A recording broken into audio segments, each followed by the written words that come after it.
Geniuses, save your summer. Get a wiggle on and book yourself a bargain with On the Beach. Big budget or small, we've got a mega holiday for all. Should have been a rapper. On the Beach, book like a genius, holiday like a fool. ATO protected. On the beach. Here she is, the 3-time world champion. What has she got in store for us today? Things are starting to heat up. Here she goes. Triple builders, double stir. I don't believe it. And a chocolate digestive to finish it off.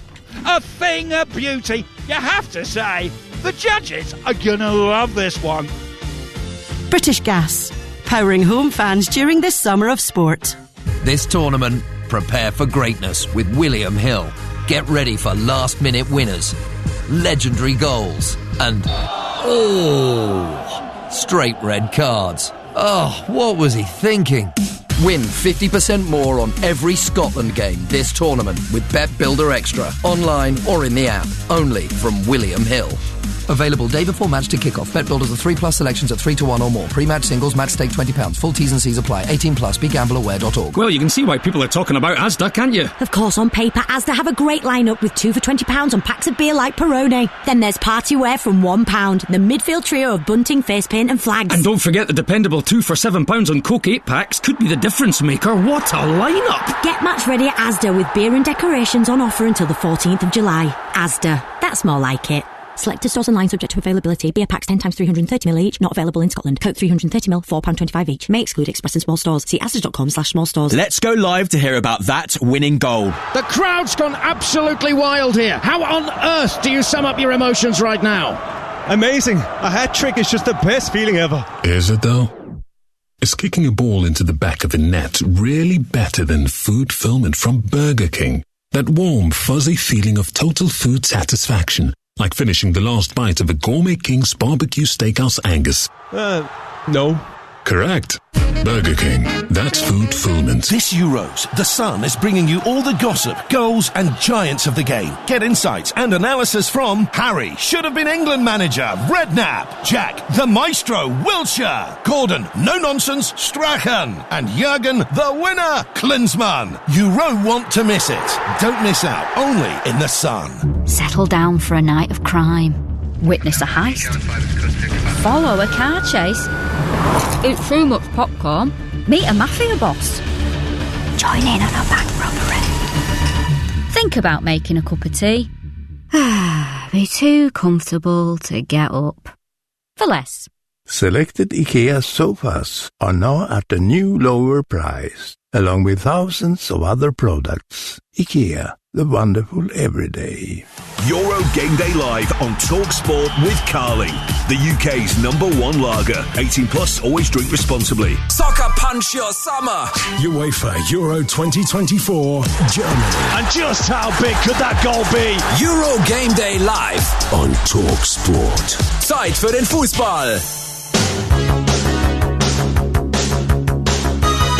On the edge of the box once again, he's laid it off to Xhaka to finish it. Xhaka does finish it in some style. Granit Xhaka, and I have to say he looks a different player since he's been working with Xabi Alonso. As you say, I think he's absolutely dominating this role. We know that Granit Xhaka is a key player for Switzerland, and hopefully we'll handle him a little bit better.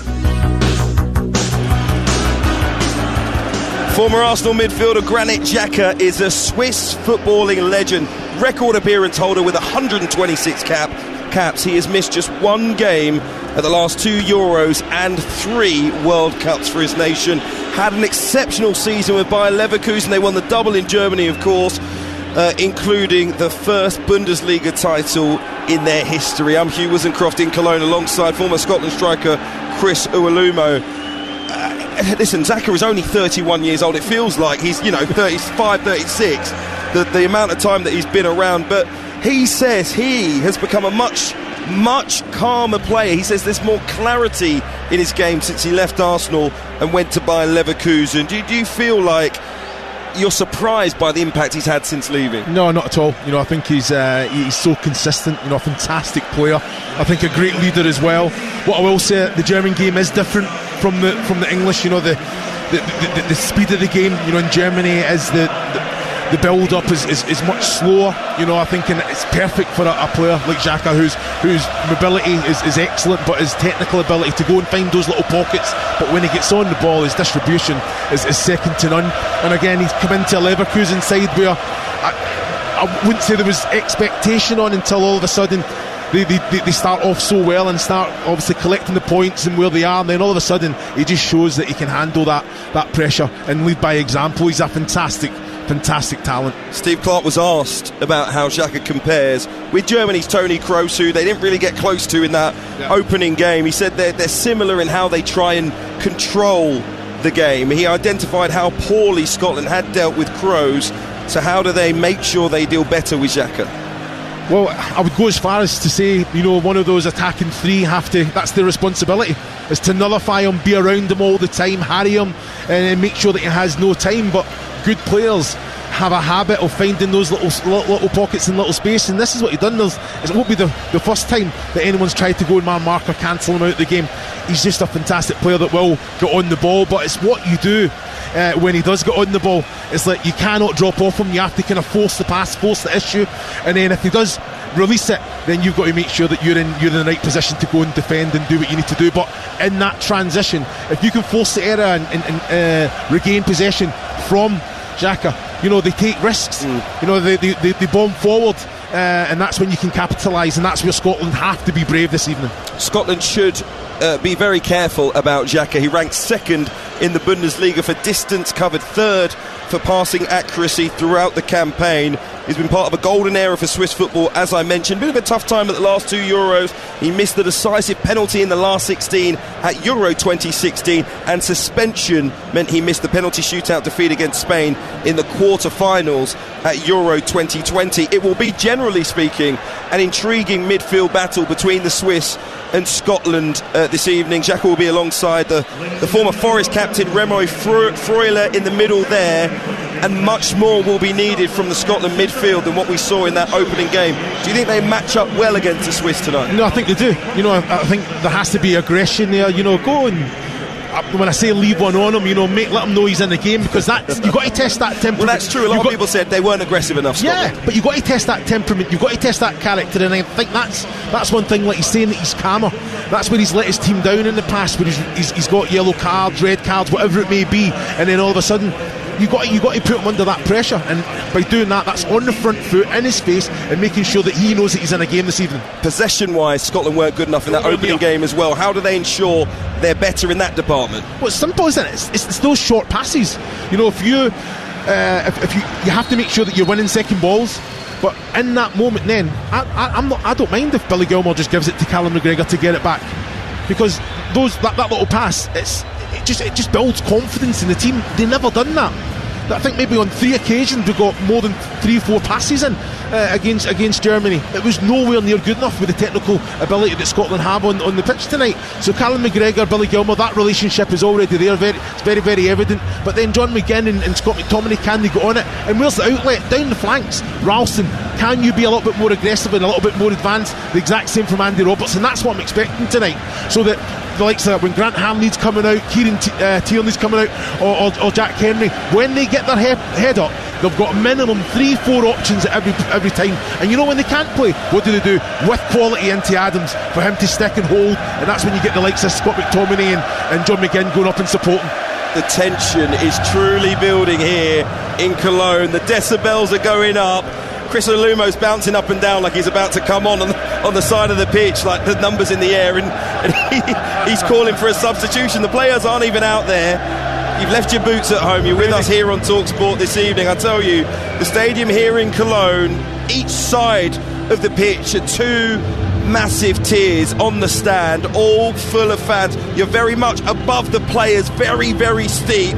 There's going to be a huge sound which will envelope the players as they walk onto the pitch in a few moments' time. Volunteers just bringing out the national flags of both sides as we prepare for the national anthems in a few moments' time. And the Scotland fans behind the goal away to our left are getting the party started for sure. They're going to be right behind their team. They need to be right behind their team here tonight, because it will be an emotional evening, Chris.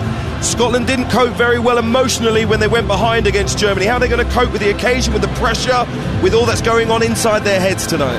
Well, it's going to be a similar pressure because of how poor they were. You know, I think they would have analysed that, the debrief, and then all the focus is on this game. But hopefully they've learned obviously the mistakes they made. It's about putting them right. But first and foremost, it's just about the basics. Having that bravery in the ball, but intensity with the play, with and without the ball. That's the identity I've been witnessing for the last year and a half, 2 years with this Scottish side. That's the noise of the Saltire, the Scotland flag being unfurled in front of us. I don't know how well Scotland coped emotionally with going behind. I think that was one of the most negative things about that opening performance. They looked shell-shocked, they looked completely panicked. It's entirely plausible that they could go a goal down again here this evening. What would that do when it comes to the tactical plan? Because Steve Clarke has said 4 points, we need 4 points. Well, if you're one down here tonight, you're going to be going for a goal. How does that change how he would think? Well, it depends when that goal comes, yeah, but the players have to be ready for that scenario. I'm sure they've spoken about it, but on the spin side of that, if you go a goal up, wait until you hear this place. Wait until you see those bodies grow. The team, the confidence. A goal is so important. If they can go and get that first goal, massive this evening, What an atmosphere we've got here in Cologne. I have to say, it's absolutely incredible. We've got teams, of course, you've heard them, dotted all over Germany for Euro 2024, and everyone reports back. Who's the best fans you've met? It's the Scotland fans. And by the way, they've taken over Germany. They've been in cities their team's not even going to play in probably in the whole competition. It doesn't matter. Wherever a Scotland fan has been, they have been the life of the party so far at Euro 2024. But they don't want to go home early. They want to make sure the party continues right the way through. They're desperate to reach the knockout stages for the first time at a major tournament. And they came to Germany with such belief that this is the team, these are the players that could finally do that for them. That's what it's all about. You hear the noise, the players just about to come onto the pitch here in Cologne. Granit Xhaka, we spoke about a few moments ago, on great form for his club, Bayer Leverkusen, will be leading out Switzerland, and Andy Robertson, the Scotland and Liverpool fullback, proudly leads out his nation for a crucial match. They cannot perform in any way, shape or form how they performed against Germany in that opening game. They raise their hands above their heads, they applaud the Tartan army. The noise comes back in kind. They're absolutely desperate. A huge banner away to our left-hand side. Rise now and be a nation again. Proud Scotsmen, proud Scotswomen who have come out to Germany to support their team, and now it is down to the players to respond. And everyone in the stadium now gets to their feet and stands for the national anthem, firstly of Switzerland, the Swiss song.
The Swiss national anthem can be sung in any of 4 languages, by the way. Only one way to sing the flower of Scotland, with passion and with pride. B. Murrayfield, that was absolutely unbelievable from these Scotland fans. They're right up for it. Of course they're right up for it.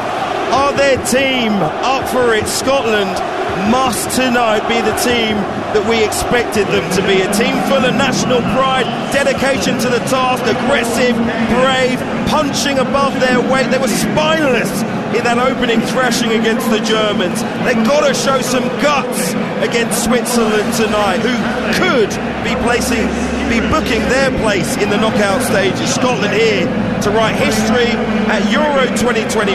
Who knows, now could be their moment. Live on TalkSport in the company of former Scotland striker Chris Uolumo and our very own Joe Shannon.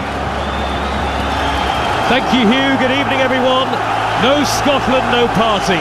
But after the jubilation in the build-up to this tournament came the most almighty Tartan Army hangover with that now infamous opening game defeat. But Scotland, pride bruised but not extinguished, frustrations aired and lessons learned. Now they move on to 5 days where their dreams of making it out of a tournament group stage for the first time ever will either come true or fade away once again. 4 points has been the message from Steve Clarke if they want to reach the knockouts.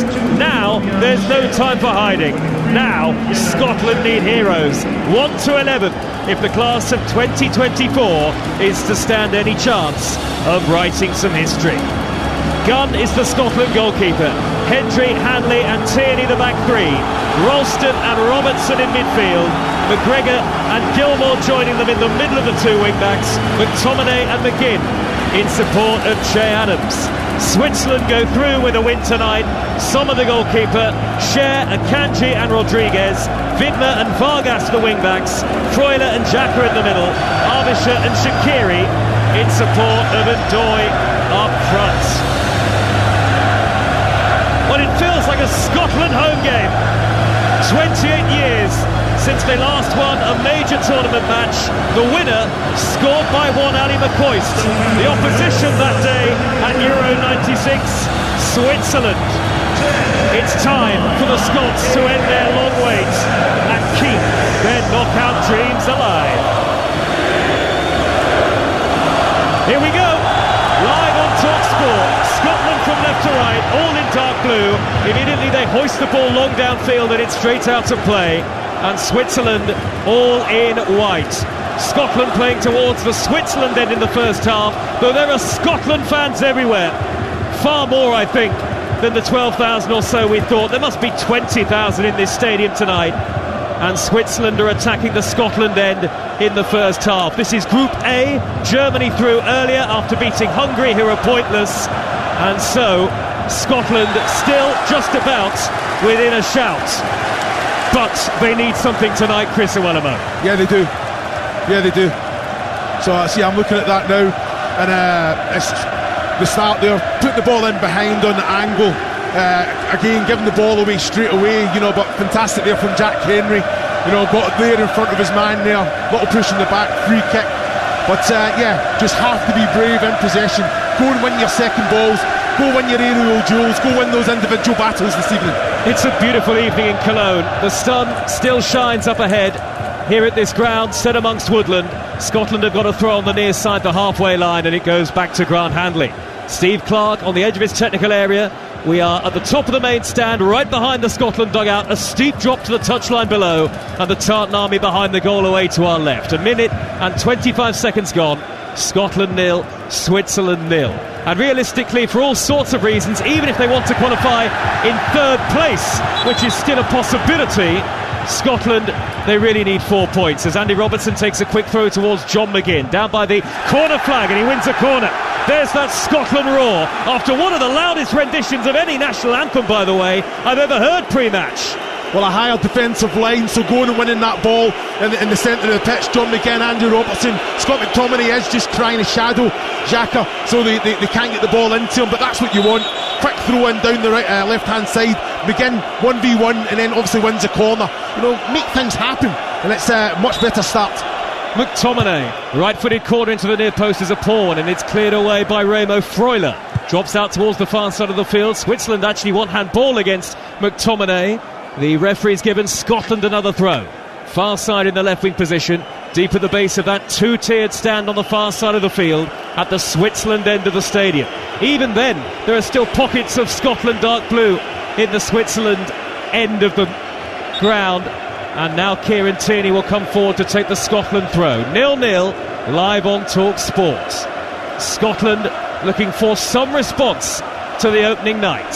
Scott McTominay's lurking right in front of the goalkeeper. Long throw towards Che Adams, headed away by Granit Xhaka. Comes out to McGregor on the edge of the box, back out wide. Robertson tries a cross, that'll be blocked away. Nodded back into the area by Tierney. Little touch by Adams to the dead ball line. Robertson tries another delivery. It's a good start for Scotland. They win another corner, Chris Owelamo. Yeah, I've got to say it, the Swiss defended well there.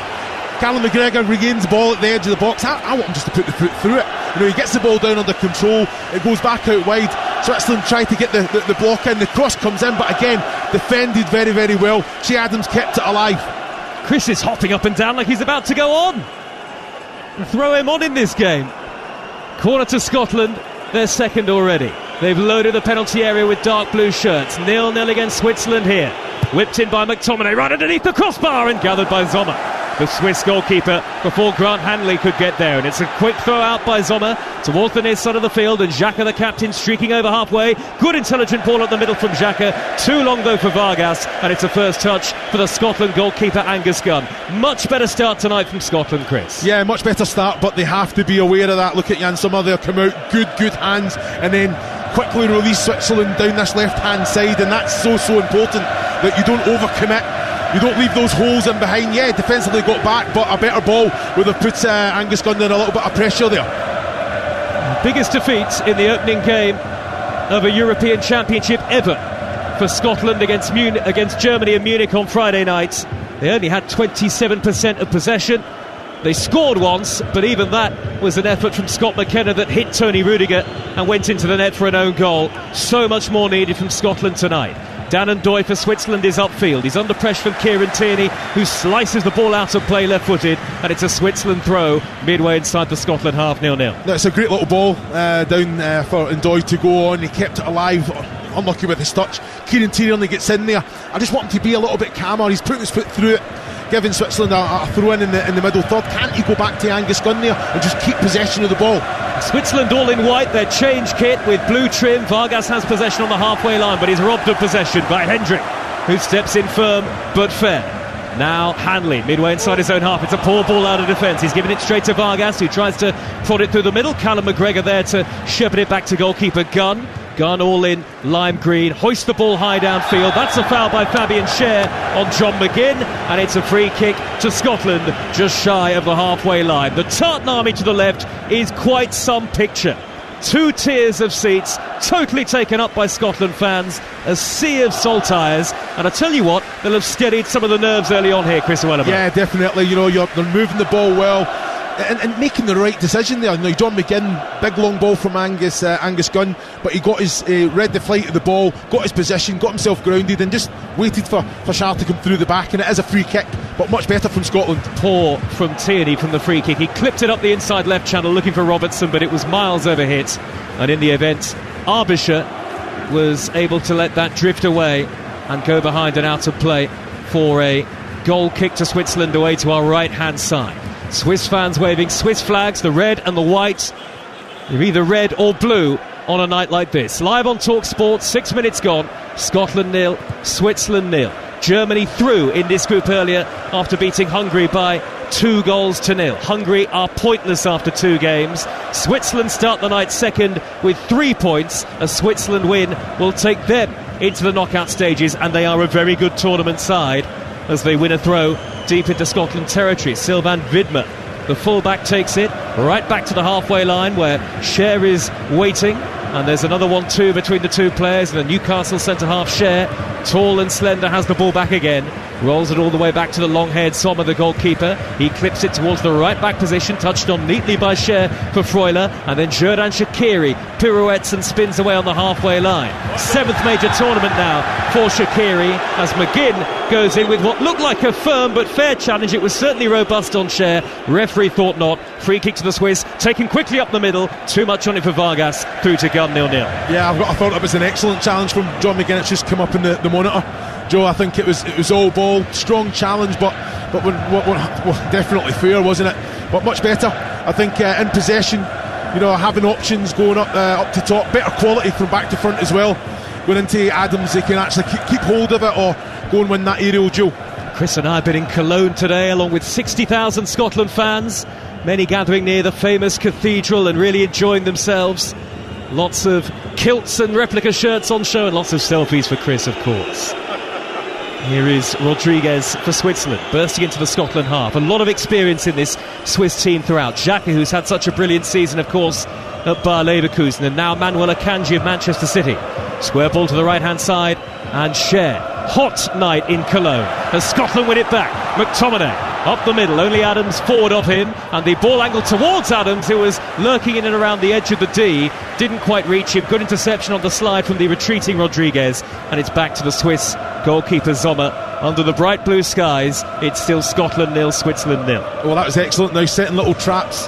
John McGinn finds Scott McTominay. He's driving at the heart of the defence there. Akanji comes out and leaves a sole challenge on him there. Good ball, Arbisher, and Scotland are exposed on their left here. Sylvain Widmer racing into the penalty area. The touch is heavy. There was a shove in the back of Hanley anyway. The ball is going to go behind. It's a missed opportunity for the Swiss. Widmer had acres and acres of space to dart into, but the right wing back's touch was a really poor one, and Hanley was able to see it behind for a goal kick to Scotland. But that is a warning for Steve Clarke and co. Yeah, a lot of space down that right hand side. You know, Grant Hanley got into the space and covered well, but very surprised Widmer tried to run Grant Hanley as well, one of the fastest in the squad, isn't he? Done well, just got his body between ball and man there and just waited for that contact. Widmer's hand on the back and went to ground, and like I say, it is a goal kick. And usually Tierney is going to take the goal kick here, so Gunn is going to stand square of Tierney. He's going to hammer this downfield, is he, or is he going to play it square to Gunn? No, Tierney's going to clear downfield left-footed. Is there any sort of issue with his kicking for Gunn, maybe? As Adams is penalised for a foul on Rodriguez, and that's a free kick now to Switzerland, just shy of the lip of the centre circle. We're in the 10th minute, 0-0 the score. Scotland tonight, and then England tomorrow against Denmark in Frankfurt, 5 o'clock, live on TalkSport. Before that, Slovenia against Serbia on TalkSport 2, also in England's group. After that, what a game, Spain against Italy. Again, that is live on TalkSport. Make sure you've got our app. You can download it and swipe between both stations as and when you need to. Hendry for Scotland as they play the ball out of the defensive third. It's a risky ball by Gilmore, out towards the wing-back Ralston, overhit and out of play for a Switzerland throw. Well, I think Ralston has to be doing better there. You know, Jack Henry and Billy Gilmore, they're just inviting the Swiss onto them, but then can play through. You know, Ralston has to drop off as soon as he's done his job. He stands still. You know, you've got to be alive, you've got to be an option, you've got to anticipate where the ball's going to be going. Big cheer, ironic cheer from the Scotland fans as Vargas did a couple of step overs but forgot to take the ball with him. And out of play it goes. You'll take it, and they'll take it. Next to us, we've got thousands of Scotland fans all around, even the commentary position here. It does feel like a home game almost for Scotland tonight, despite decent Swiss numbers too. The ball's on the halfway line and Switzerland have got it back. Every time that ball goes up, Scott McTominay is winning every single aerial duel. I've got Che Adams in behind. It just needs to stick. You know, he's took the first touch, has to be better. Allow Scotland to get up the pitch, and then he can bring players in. He's trying to release the ball far too quickly. Che Adams. That's the voice of Chris Iwelumo, former Scotland striker who's played on this ground before when he had a spell in Germany early in his playing career. Sharing possession for Switzerland midway inside his own half. He's the right of the three centre halves. Shaqiri dropping deep, stocky Shaqiri to pop it back to Manuel Akanji. Scotland playing 20 yards higher up the pitch than they did in the opening game, but it was 11 men behind the ball and Germany carved them open time and time again. Long downfield by Cher, up the inside right channel for Switzerland, who are having a good spell in possession. Hendry gets in front of Arbisher and then needlessly concedes a corner. Overhit back pass straight out of play. He should have knocked it out for a throw, Chris. Yeah, surely. Well, should have just given the ball to Angus Gunn. You know, I don't understand why he's got to put any pace on it. He'd done his job very well, got his body between ball and man, but then it's a blind pass. You know, the ball's still bouncing. Just get the ball under control before releasing it. And it's a couple of times now that it's an unforced error. A lot of height in this Switzerland team, and this is a dangerous position for Shaqiri, right in front of the Scotland fans. Packed behind the goal, they're on their feet. It's 0-0. Shaqiri one arm up into the air, takes the corner short towards the corner of the penalty area. It's laid square to Freuler. Freuler back out wide to Shaqiri again. Reverse ball left footed is a good one. Good header away by McTominay for Scotland. Clears the penalty area. Nodded further away by Robertson. Gilmore chests it down. The counter could be on here. Robertson surging over the halfway line. He's got Callum McGregor to his left. Robertson goes alone to the edge of the box. Now left to McGregor. Can he pull it back? He does. McTominay first time shot. It's in. It's deflected in. Scotland lead. Listen to the roar. Tartan Army pride, Tartan Army passion, and maybe tonight, Scotland redemption. McTominay left-footed from just inside the penalty area, got a big deflection off Fabian Schär, but do Scotland care? Not a jot. It's Scotland who have the lead. Scotland 1, Switzerland 0, and that roar will be heard all the way from Cologne to Clyde and back. It's an excellent goal, isn't it? You know, you're looking at it from excellent defensive header. Andy Robertson starts it and basically finishes it, doesn't he? He's driving at the defence, goes out to Callum McGregor, he keeps it alive, and he just puts it back into the space for McTominay. And what does he do? Arrive at the box at the right time, and just the connection is it's a good connection on target, and just takes a nick away from Jan Sommer. You know what? I'll take it all day. You know, thoroughly on top, deserve it. Much better start. And it's been given as an own goal from Schär. Not too surprised at that. It took a big deflection, that effort from McTominay, right in front of the goalkeeper. It looked like it might have been on target, but it's been awarded as a Schär own goal, and Scotland have the lead. That feels really unfair on Scott McTominay, I have to say, and I wonder whether they'll look at that again, possibly, Chris. Well, they have to, don't they? Even though there wasn't a lot of pace in the shot. I thought it was on target. It's on target, isn't it? It's going in if there's no one there, so yeah, they'll definitely have another look at that. But yeah, it's an excellent start, and I'm talking about going, winning your second balls, being alive, anticipating it on the front foot. Excellent work there from Andy Robertson, just driving at the heart of the defence here, and then releasing it to Callum McGregor at the right time. First attempt of the game, and Scotland lead by a goal to 0. Live on TalkSport on a night where they have to get surely at least a point. Scotland are leading the Swiss with just under 15 minutes gone. Shabana Hearn, our Scotland reporter, is right in front of the Tartan Army end of the ground. What about the noise when that went in, Shaban? Oh, guys, somebody get me something strong. That was unbelievable. The Tartan Army gathering up on the fences behind us here, standing up in the railings, sinking that all in. That was pretty special. More of that when it came from, please. Tierney's just needlessly conceded a corner, but the Scotland fans they're still on the ceiling here, Chris, and so are you. Yeah, they are. I've got to say, Kieran Tierney there, I think he's got to do better when he's passing it back to, you know, he's under a little bit of pressure. There's no contact to him at all. There's a little clip of the heel after he's made a terrible pass. It's not a free kick. You know, he has to do better. McTominay's shot in off Schär to give Scotland the lead, but it's Shaqiri's corner, headed away by McTominay. Up to the edge of the penalty area, Rodriguez on the volley, hits it wide. It was a bouncing effort. Gunn, I think, had it covered, and the Scotland fans, big ironic cheers as that flies wide of goal. 1-0 Scotland lead. Well, it's a difficult one for Rodriguez to come on to take there. You know, the technique was excellent, but the ball just wouldn't come down. He just tried to kind of lace it through. There was not a lot of pace on the ball. I think Angus Gunn would have been comfortable if it was on target, but like you say, that it's a threat, you know, and unforced again. Do not give away silly corners. No Scotland, no party. They've brought the colour and the excitement to Euro 2024 off the field, and now on the field the team have finally turned up. Beaten 5-1 in Munich on the opening night. This is a different Scotland altogether. John McGinn told us that would be the case, and so it's proven so far. In the 17th minute they lead 1-0. Tierney gets across in front of Ndoye, and it's a roll back pass by Hanley to Gunn, just gesturing to Gunn to calm things down there, Hanley, and that's exactly the sort of leadership that Scotland need. Well, I'm just looking down now. Steve Clark's having a word with Che Adams. You know, Anthony Ralston, in fairness to him, he's won every aerial duel as well, but Che Adams coming to do the same job. You know, if he's having joy there, then that's what it is. You make sure that you're gambling off the back of Ralston winning that header every single time. Yes, UEFA, for confirmation, have given it as a Schär own goal, almost unbelievably. I don't know whether that would have been the case in the Premier League, for example, but Scott McTominay certainly played his part with the shot. Switzerland have worked the ball wide to the left wing position, near side. Still a long way to go in the game. Vargas has got Ralston backing off him. Vargas delivers, and it takes a deflection and spirals into the side netting. Very tight angle. Switzerland have their third corner of the game. Scotland have dealt with the first two well though, Chris. Yeah, Anthony Ralston done very, very well there. Vargas is coming to him, a little bit of trickery, moves the ball, and he makes a timely challenge inside the box. I just get a little bit tighter, try and keep him out inside the box, force him down the line.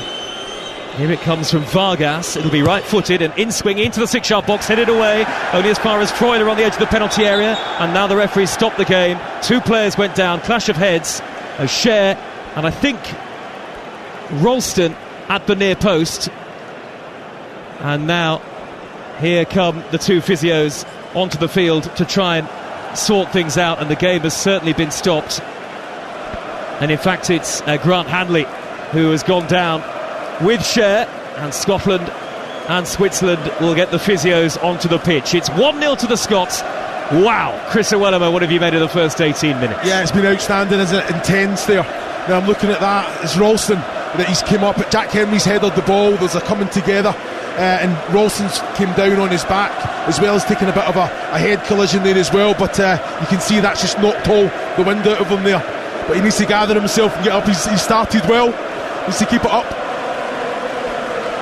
Yes, it was Ralston, my first guess, and he's sitting up now, and so too is Fabian Schär. Scotland fans have been dancing in the build-up, they're dancing in the stands, and maybe they'll be dancing in Cologne, in the city centre, at the end of the game with Chris Iwelumo.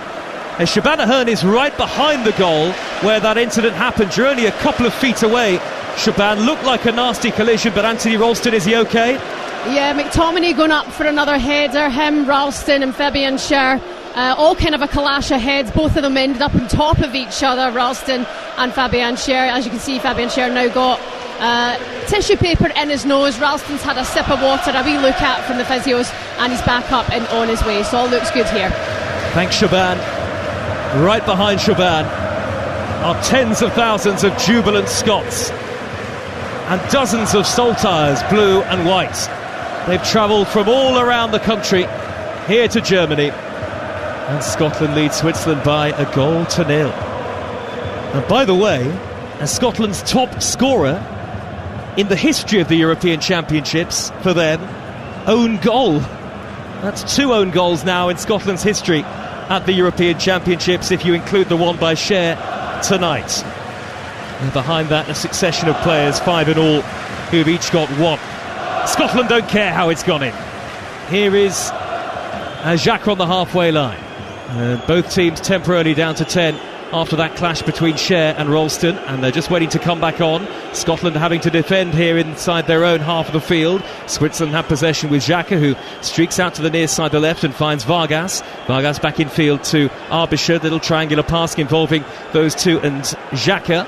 Now it's back towards the halfway line where Akanji is waiting, and Scotland set up with everybody behind the ball as both Ralston and Schär come back onto the field. Big cheer from the Scotland fans away to our left. Well, that was excellent from Scotland without the ball there. You had Che Adams go, John McGinn go, and then Billy Gilmour was even advanced because Freuler it got into that deep position to try and receive the ball off the defensive unit there, and that's the intelligence of Billy Gilmour. Where's the danger? Doesn't matter how advanced Freuler goes, he'll go all the way. Different class. Here is Freuler, just over halfway, inside Scotland territory. 10-yard ball up to Shaqiri, then back out wide to Vidmer. Vidmer finds Shaqiri again, looking for the overlapping run, and Vidmer's got to it down by the dead ball line, but sliding in there is Andy Robertson at the expense of another Swiss corner. And actually Switzerland, we're in the 22nd minute now, have responded well to going a goal down in the 13th. Yeah, they have. I think reacted well. I think keeping the ball a little bit more and getting a little bit of joy, but it's in that middle third, Joe. I think the defensive unit of Scotland is compact, and that's where they're getting a little bit of Vidmer there. Showed some great pace, Andy Robertson all the way, and it was a very timely challenge, excellent challenge, but far too many corners getting given away at the minute. Angus Gunn not tested yet. Shaqiri is in swinging delivery, thumping header away by Hanley, high up into the bright evening sky, then nodded back into the penalty area by Freuler, hooked away by Andy Robertson downfield. And it actually was from a Swiss corner that Scotland counter-attacked, and ultimately that led to the goal that separates the two teams. Live on Talk Sport, Scotland's dreams of reaching the knockout stages of a major tournament for the very first time. It will all sit on what happens in the next couple of games. Freuler looked offside in the right wing position. McTominay had to come across, flag has stayed down. Good composure by McTominay to find Gilmour, and then McTominay again steers it to the left back position, and Andy Robertson. Where was this Scotland on the opening night? And Robertson has darted up the left hand side, is beyond 2 in white. Eventually Akanji comes across, puts a stop to his run. The Scots are inspired here in Cologne, leading 1-0. Yeah, they are. Excellent work from Andy Robertson there. I just think Callum McGregor, can he come inside? He's standing, he's wanting the ball, but as soon as Robertson can't find you, then move out the way. You know, if anything, take the man away and allow that space for Robertson to go and drive towards. And the Swiss have got possession back again, all in white. Xhaka rolls the ball neatly back to Freuler, who slows the game down. Now Arbischer, who scored an excellent goal against Hungary in their opening group game. Remember, the Swiss beat Hungary 3-1. And they were 2-0 up at half-time, were Switzerland. Very good first half indeed. Hungary's hopes look pretty much over after their second defeat in as many games to Germany earlier today, live on TalkSport. Good way to pass down the inside right as Widmer tries to pull the ball back for Switzerland from the right-hand edge of the penalty area, but the flag is up anyway. Hanley was there to sweep it away, and so far, so good for the Tartan Army. They've protected Angus Gunn well, Chris. No, they have. You know, I think a very high and, I've got to say, organised defensive line there. Andy Robertson's dropping all the way. He is offside. I just want, in that moment, you know, Grant Hanley not just to put the foot through it, because he can just set it for Kieran Tierney. Be brave, be composed, don't give another corner or a throw in the attacking third to Switzerland. That's when you're a little bit of communication. If it's coming from Angus Gunn, if it's coming from Tierney himself, just say, here, just set me, let's keep possession, there's no one near you.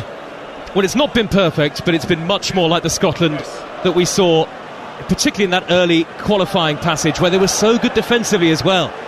And they're desperate to try and restrict the Swiss tonight. Now McTominay's gone down holding his head midway inside the Switzerland half, and for the second time in the game the referee has stopped it, and I think the Scotland physios may be called on here. They're trying to help McTominay up to his feet.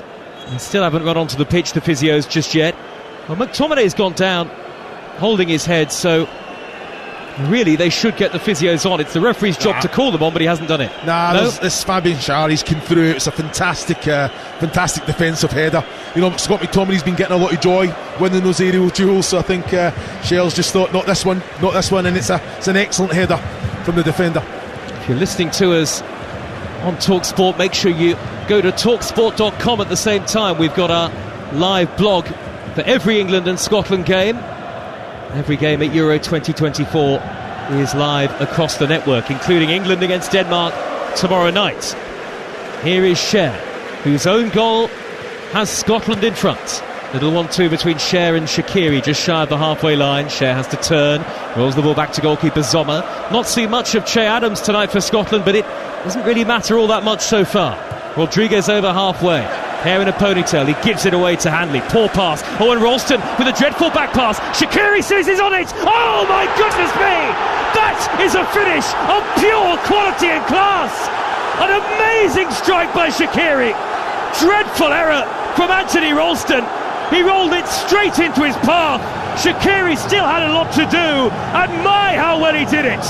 Scotland's bubble has been burst here by a wonder strike from Shaqiri, but my, Ralston will hang his head. Scotland won, Switzerland won. It's an excellent goal, isn't it? Yeah, he had a lot to do. Wow, I'm looking at it again. It's on his left. He just bends it into that top left-hand corner from a tight angle as well. It's a fantastic strike. Under no pressure whatsoever there, Scotland. Billy Gilmour kept possession. It goes to Ralston. He plays it back first time. I don't know who he was playing it to, because it was behind Jack Kemeny, behind Grant Hanley, and Shaqiri was onto it like a flash. But what a finish that is. And Angus Gunn has no chance. That is right, postage stamp, top left-hand corner. Picture book from Shaqiri. Another exceptional goal at Euro 2024. First time left-footed, sent it bending into the top corner. And Switzerland, remember, if they were to win tonight, they'd go through to the knockouts, and their hopes of doing so are restored. They're back on level terms, and Scotland have given it away again, straight from the kick-off. Vargas has got it in front of the Scotland dugout. Steve Clarke out to the edge of his technical area to applaud, trying to cajole Anthony Ralston, who really struggled last Friday night against Germany. And that was, even despite the finish from Shaqiri, a desperately poor back pass. He didn't look, did he, Chris? No, he didn't look. It was a blind pass, and it didn't even have to go there. Just give it back to Gilmour, you know, or give it to Jack Henry, and then make your angle again.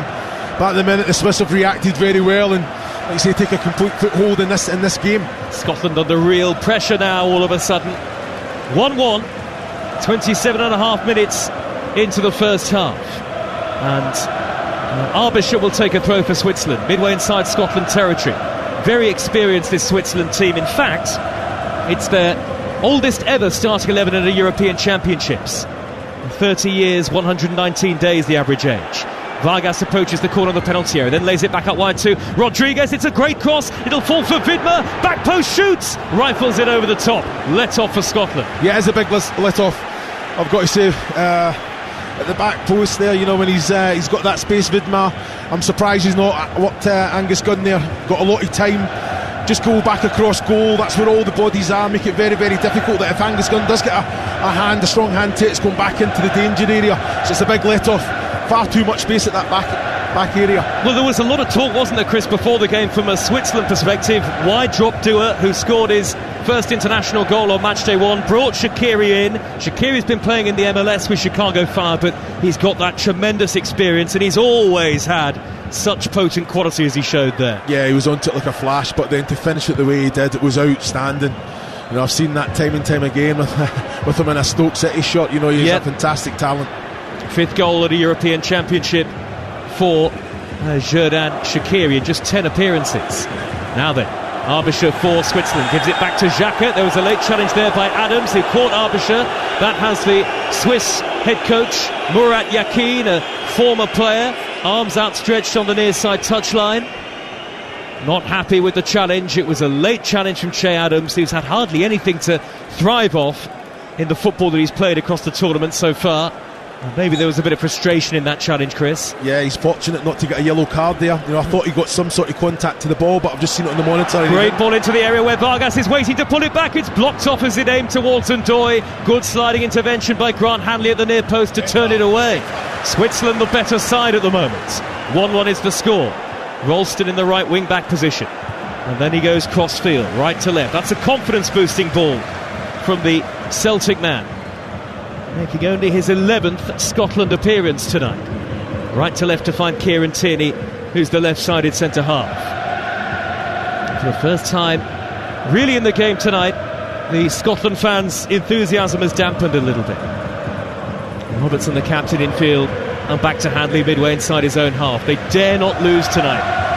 Remember Scotland, because even though they would still, even if they were to be beaten, potentially be able to qualify as one of the 4 best third-place teams. That would be unlikely given Scotland's goal difference, and given that the maximum they'd be able to take would be 3 points. Anyway, that's all moot at the moment because it's 1-1, and Billy Gilmore trying to skip down the right, tripped by Rodriguez, yellow card, foul on the halfway line. Well, I've got to say it's excellent play. That's Ralston, Billy Gilmore, Che Adams all linking up there. I tell you what, he's lucky there. I've got to say, I thought Rodriguez, he made more of a contact. It was just a slight touch on the calf, so I think unlucky to get a yellow card, in fairness. Steve Clarke just having a quick word with Jack Hendry in front of the Scotland dugout, which is painted blue and white, the colours of the Saltire. Hendry rolls the ball forward and it'll take the free kick from the halfway line, Chris. But it was right what Scotland were doing there. Yeah, they weren't really advancing, but that defensive unit were just keeping possession of the ball. Always had an option of Billy Gilmore and then Callum McGregor to bounce it off, and then all of a sudden, where was the space down this right hand side? Che Adams does his job, Billy Gilmore's up there supporting. That's exactly what you want.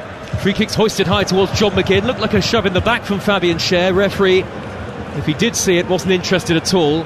Xhaka rolls it back to goalkeeper Sommer for Switzerland, and now Akanji out to the right, and Schär forward ball 20 yards, lovely flick by Shaqiri, facing his own goal into the path of his teammate Arbisher, and now one touch play from Ndoye to find Vargas, racing up to the edge of the penalty area, back out wide to Ndoye, angle tight, skips in field and shoots. Great save, Gunn. Best moment of the tournament so far for the Scotland goalkeeper after a delightful flowing Swiss move back to front. Ndoye thought he'd found the top corner, but Gunn denied him with a sprawling save. Well, it's different class from Switzerland there, the link-up play between Ndoye and Vargas. Ndoye's just dropped in on his right, he's sold Jack Henry, and I've got to say it's an excellent save from Angus Gunn. He's just trying to find it, that back post area, just trying to bend it in, good, strong, 2 hands to it as well from Angus Gunn, much better. 1-1, Scotland clinging on a little bit here. Switzerland's 5th corner of the opening half in the 33rd minute. Shaqiri in towards the near post, headed away, it was really fizzed in, knocked away by Gilmore, back in by Manuel Akanji, and Ndoye's beaten, Gunn to it, and it's in! But the flag is up on the far side of the field, and the Scotland fans will cheer. Ndoye took it round the goalkeeper, but the celebrations were very short-lived. He put it in the net, and VAR will check it.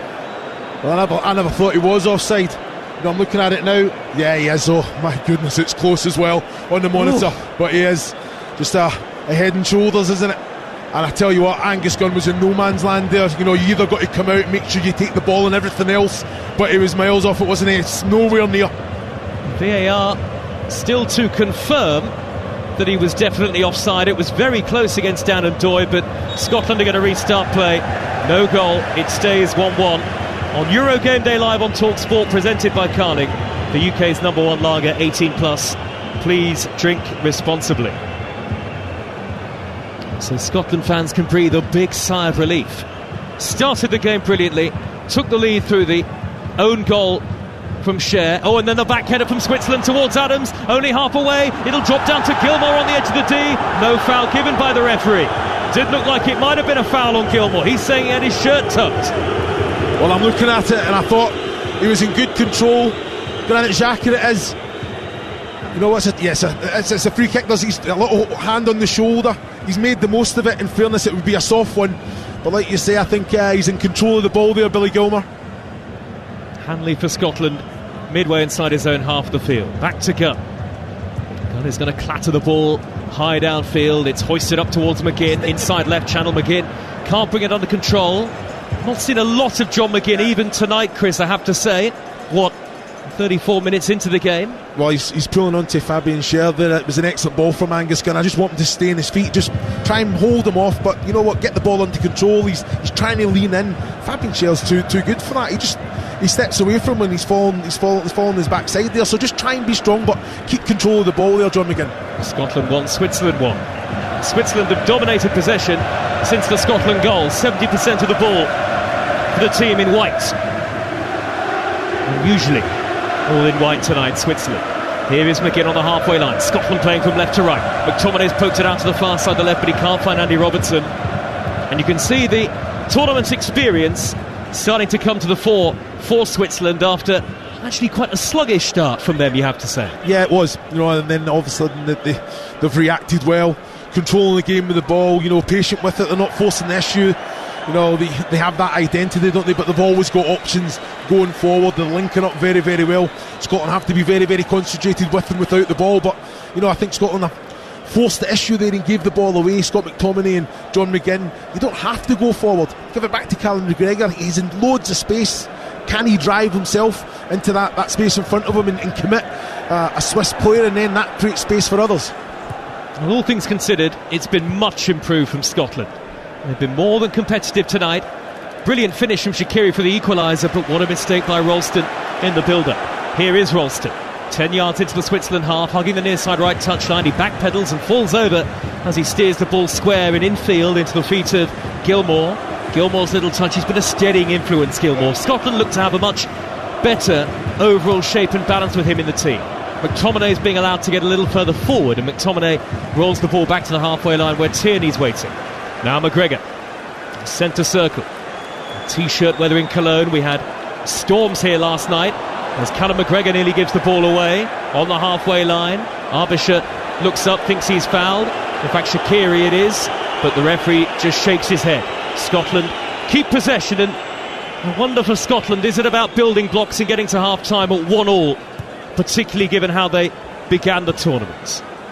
8.5 minutes of normal time remaining in the first half, and it's 1-1. Adams has slipped, but he's regained it back off Rodriguez, lays it square to Scott McTominay. McTominay treads on the ball on the edge of the D, but nonetheless the referee's pulled it back for an earlier foul on Adams, and it's a Scotland free kick, right of centre, way right of centre in fairness, and about 30 or so, 35 yards out, too far away I think for a shot.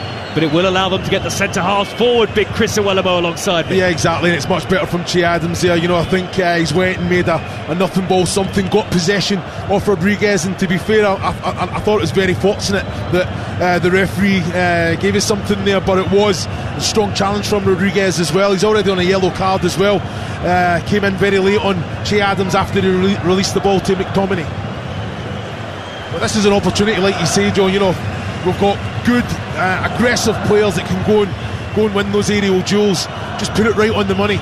Tierney, Hendry, Hanley, Gilmour, McGinn, Adams all forward here. Scott McTominay standing over it. Scott McTominay to dink it in. Headed up to the far post. Hanley back across goal. Gathered by Sommer. There was a foul on Widmer. Free kick to Switzerland. Stays 1-1. Yeah, Grant Hanley, there's no reason for him to put the hands on Widmer there. I think Jack Henry's put it to the back post. Just be confident in your own ability. You know, if it's going to be an aerial duel, my money's on Grant Hanley there. So fantastic. Scotland have won it back high up the pitch. And Gilmour quickly squares, shuffles it infield to McGregor. They have slowed the momentum a bit with that McGregor ball out to the left, and Robertson has to go back to the halfway line where Hanley's waiting. Then it's given away by Gilmour. Just a couple of cheap giveaways every now and then, almost inexplicable from Scotland's perspective. That was really what led to the Switzerland equaliser. Finished in some style by Xherdan Shaqiri. Packed tonight at the Cologne Stadium, 47,000. I think the majority of Scotland fans. And Switzerland needlessly concede a throw of their own. Jack has knocked it out of play. Scotland throw, level with the edge of the 18-yard box, far side their left. Well, it's brilliant from Scotland, you know, just a patient build-up, allowing that defensive line to get up, and then it makes it difficult for Switzerland when they're in possession. And Scotland are in the right position to go and have that high press and forcing the issue, regaining possession. That's what it's all about. Hoisted down the inside right channel by Hendry, chested down neatly by Adams. Back to goal, the Southampton man lays it off to Anthony Ralston on the underlap. He's hit the cross by some margin, but it's fortunately dropped to Robertson down by the opposite corner flag, the far side, the left. Back infield to Tierney. Scotland still on the attack. 1-1 on Talk Sport in the 40th minute here. Good possession for Scotland. The Swiss with all 10 in white back behind the ball. Now possession's taken up by McGregor. Out to the left-hand side, Tierney. Further wide, Robertson hugging the touchline. Back infield to Scott McTominay. They've got to move the ball a little quicker here, Scotland, in this sort of position, I think. Hendry to the near side, and Ralston, who's backing off, and has to roll the ball over the halfway line back into Scotland territory again. Yeah, but you're right, they have to move the ball quicker. Scott McTominay's dropping behind the midfield line to regain the ball. Get yourself in the box. Andy Robertson, Kieran Tierney down that left-hand side at that moment there. So, you know, they want a target in the box to hit. Tierney, left of centre, drives the high ball downfield. It could be excellent, this for Robertson. It's bouncing on the edge of the penalty area. Akanji has to nod it behind. What a ball out of defence. Travelled 60-70 yards, that pass from Tierney upfield, and Akanji facing his own goal, nods it behind for Scotland's third corner of the night. 1-1. Yeah, it was excellent from Andy Robertson. You've seen him go, you know, just over the halfway line. Fantastic ball from Tierney, at racing behind him. Like you say, you know, Akanji came, seen the danger, had to do his job defensively there. It was excellent defending. Tierney and Adams lurking. In fact, Gilmour's got in front of the goalkeeper. McTominay will deliver in swinging, right-footed to the back post. Adams is there, tried to turn it in on the volley, gathered by the goalkeeper. Adams' arms outstretched, is appealing for something. Rodriguez was the player back with him, and Arbisher lurking as well. The Swiss have got it away, and the chance is gone for Scotland, and now they have to defend as Freuler travels over halfway. He's carried the ball up towards the corner of the Scotland penalty area. Widmer delivers, good cross, just over the head of Ndoye.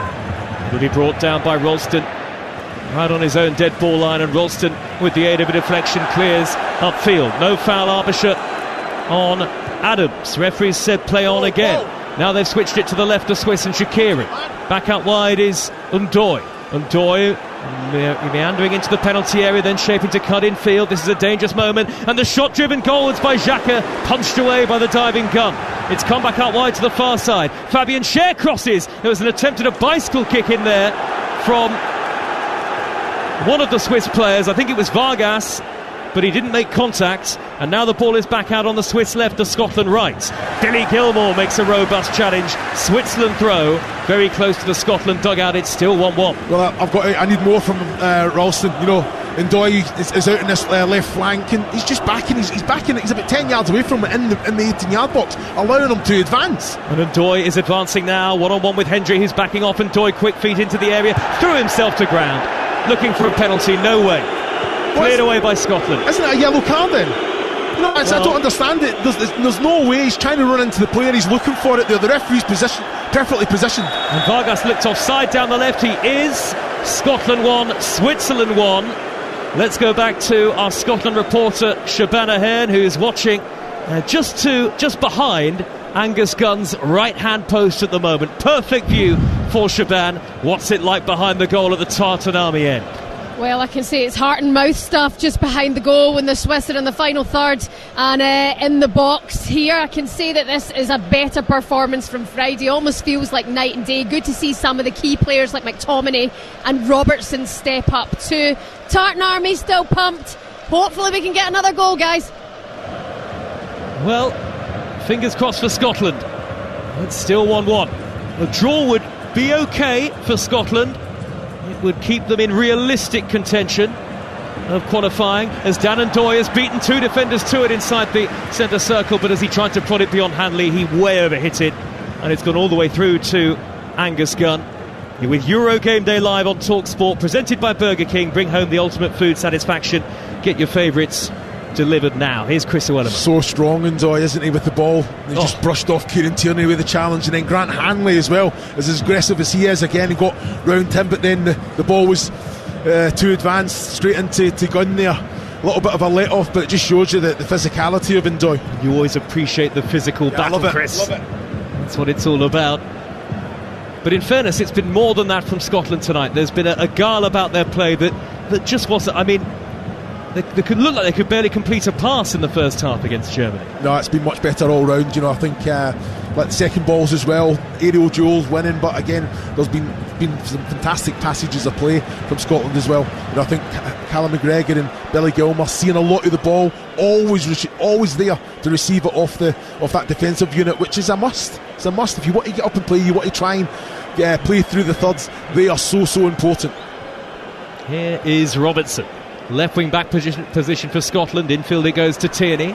We're into the last 30 seconds of normal time at the end of the first half. Live on TalkSport with more Euro 2024 commentaries coming tomorrow, including Denmark against England at 5 o'clock, followed by Spain against Italy. Both those live on TalkSport. And Chris and I will be watching Netherlands against France on Friday with Emmanuel Petit, the French international legend, part of our commentary team.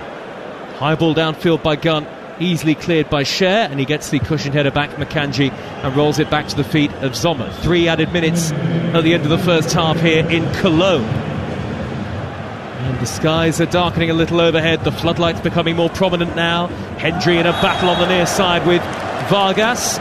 Big drop to the near side touchline where we are, and got a good view of that. Clear shove in the back from Vargas on Hendry.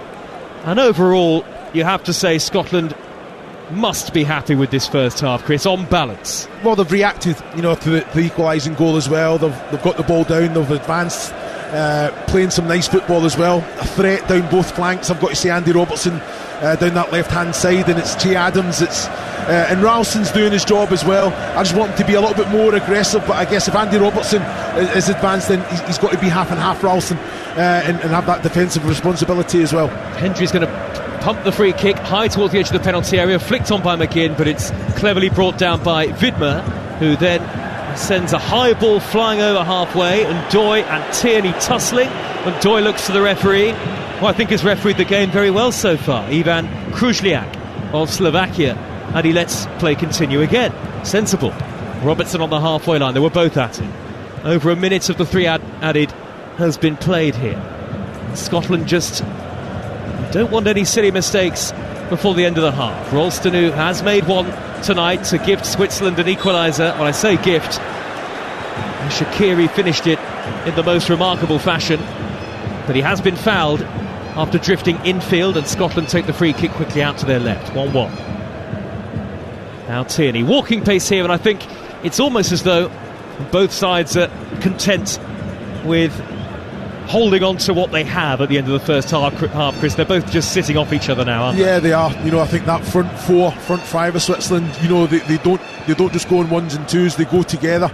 But when they have went, Scotland have been able to play through them. High ball over the top from Tierney again, that inside left channel. They're looking to Robertson every single time. Robertson really bombing on. And that is an outlet for Scotland. Most of their attacks have come down the left side as Sommer miskicks the goalkeeper, slices the ball out of play. Not had anything to do but pick the ball out the back of his net. Sommer, to an incredible Scotland cheer. 30 seconds of first half added time to go. Scotland 1, Switzerland 1. Hanley now, long diagonal ball, angled out towards the near side, way over hit nowhere near finding Ralston. Referee's had a quick look at his watch. Still about 20 seconds left. I make it in our commentary position here, live inside the stadium in Western Germany. Another look at the watch for referee Kruzliak, and Switzerland are hardly in a rush to take this throw. Will be taken eventually by Ricardo Rodriguez, the number 13, who's on a yellow card, and that is the end of a dramatic first half. Well, the Scots have brought the atmosphere again, from Flower of Scotland before the game to the most almighty roar when after 13 minutes they took the lead. Scott McTominay's effort looked goal-bound, turned into his own net by Fabian Schär for what has been given as an own goal. The Tartan Army were really dreaming at that point, but after 26 minutes, Switzerland were level. A bad back pass from Anthony Ralston, seized upon by Xherdan Shaqiri in fabulous style to whip it beyond gun into the top corner. Shaqiri, the only player to score at all of the last 3 European Championships and at the last 3 World Cups as well. Remarkable record that he has. Gunners made a good save to deny Switzerland's Dan and Doy. A little bit of nervousness for the Tartan Army now, but at least they are still very much in contention. At the break, Scotland won, Switzerland won. And you can tell those Scotland fans who had, believe me, drinks flying in the air, we almost got absolutely drenched here when that goal went in, have started to go the other way slightly. You sense a little bit of nervousness, a little bit of tension, albeit Scotland have been very solid in that first half, much improved from their opening game. And as it stands, we called it a must not lose, have the point that they need that gives them a huge chance of qualification if they can beat Hungary in their final game. Hungary have been beaten, of course, in their opening 2 matches after the Germans went through with victory against them a little bit earlier on today. You must be impressed, Chris Uwalumo, with how Scotland have performed in that first 45 minutes. Yeah, it has been a massive improvement, hasn't it, all over the pitch as a collective as well. You're looking at the way that Billy Gilman and Callum McGregor are seeing so much more of the ball, but using it well. You know, and to be fair, Ralston, until he made that error, poor pass, I don't know why he's played it blindly in behind Jack Henry and Grant Hanley, but again, yeah, all over the pitch, great energy, getting into the attacking area as well, winning the aerial duels, second balls. You know, Steve Clarke will be happy. I think he'll touch on it, you know, but he was out straight away. Turned to Ralston, clapping his hands, making sure that he's switched on. He's got to go again, and he has got back into the game. Said the first goal was going to be all important. It was that solidity at the back that gave Scotland the chance to counter from a set piece. Scott McTominay bought a ticket to the raffle and he won. His shot was on target, it looked like it was going to be comfortably saved, but that toe end from Newcastle's Fabian Schär toe-ended the ball into the roof of his own net, sent the Tartan Army into absolute raptures. But at that stage, it was exactly the game plan that Scotland would have wanted, and it was working perfectly. Yeah, it was. I think I can't say that Switzerland overcommitted. It was from a corner. Andy Robertson started it. McTominay released them, and then Andy Robertson is flying through, driving through the centre, at the centre of defence. The little release to Callum McGregor. You know, and I'm sitting thinking, look, just open the goal up and try and go for yourself. He had the awareness just to find Scott McTominay and arriving at the box at the right time, as he's done so many times for Scotland. The connection wasn't great, but it was enough for Schär to get that contact and put it in the back of the net. And like you say, this place absolutely erupted as well. But it's one of them, you have to make sure they react from that. Switzerland did. They controlled the game with the ball. They forced the issue. Got a little bit nervous defensively, giving far too many corners away just from unforced errors. You know, so you're inviting Switzerland on and on and on, and the goal came at a disappointing time, but what a goal. 13 minutes after Scotland had gone ahead, it was an excellent response in the intervening minutes, I think, from Switzerland. It culminated with a goal which, to be honest, as you mentioned, Anthony Ralston's back pass, essentially they handed it to Xherdan Shaqiri, but to be honest, he has taken it in such exquisite style, returning to the team, playing in his 6th major tournament, the first player to do that for Switzerland. He is now the only player to score at all of the last 3 European Championships and the last 3 World Cups as well. But he took that, for me, it's the best goal of the tournament so far. With such style, Angus Gunn had absolutely no chance, posted stamped into the top corner. Well, the ball was advanced of the front post, and he's actually still bent outside the goal for it to come in right at the top left hand corner. Angus Gunn was at full stretch, nowhere near it, and to do that first time on the move as well, Shaqiri, it was magical. It broke my heart. It was an outstanding finish. But I agree, best goal of the tournament so far. Absolutely fantastic, albeit of course Scotland will be disappointed with the way they lost possession and kind of almost panicked under a little bit of pressure when they really could have just let the ball go out of play or just knocked it down the line. Decided Ralston to force the pass back to absolutely nobody, and Scotland were punished, which is, I guess, underlines the margins of a competition like this. But I still think maybe Scotland will be the happier of the two sides, because you saw in the last 10 minutes there, they started to grow in terms of possession, controlling the tempo of the game in the right areas in Switzerland's defensive third and defensive half. There is so much for Steve Clarke right now down there in that changing room to praise his players for and to build on in the second 45 minutes. Well, that's the conversation that he's going to have. Keep the standard the exact same as what it is. Defensively be sound, be a little bit more composed in those defensive areas. But then when you get into that's when you become free. I think deliveries into the box are what you see more. I think Anthony Ralston, even Robertson can put more in. You've got players in there that can go and put the hand on the end of it, so it's so important. But like you say, it's just about not conceding, and you never know, one magical moment in the second half to get that opportunity to put the ball in the back of the net from a corner, free kick, whatever it may be. We've got those players that can go and win those aerial duels. Couple of threats at both end. Che Adams from a set piece, little half volley into the side netting was a half chance for me, and a really good save for Angus Gunn, who is growing into the tournament as well in this game here in front of us in Cologne. An excellent save he made, diving to his left hand side to push the ball past the post. It is a very even game here in Cologne. 51% possession for the Swiss. They've had 6 shots, 3 on target. Obviously 49% possession for Scotland. 3 shots, 1 on target. That was the one that brought their goal. OK, let's take a look at the halftime highlights with Carling. Halftime highlights on TalkSport with Carling, the UK's #1 lager. 18 plus, always drink responsibly.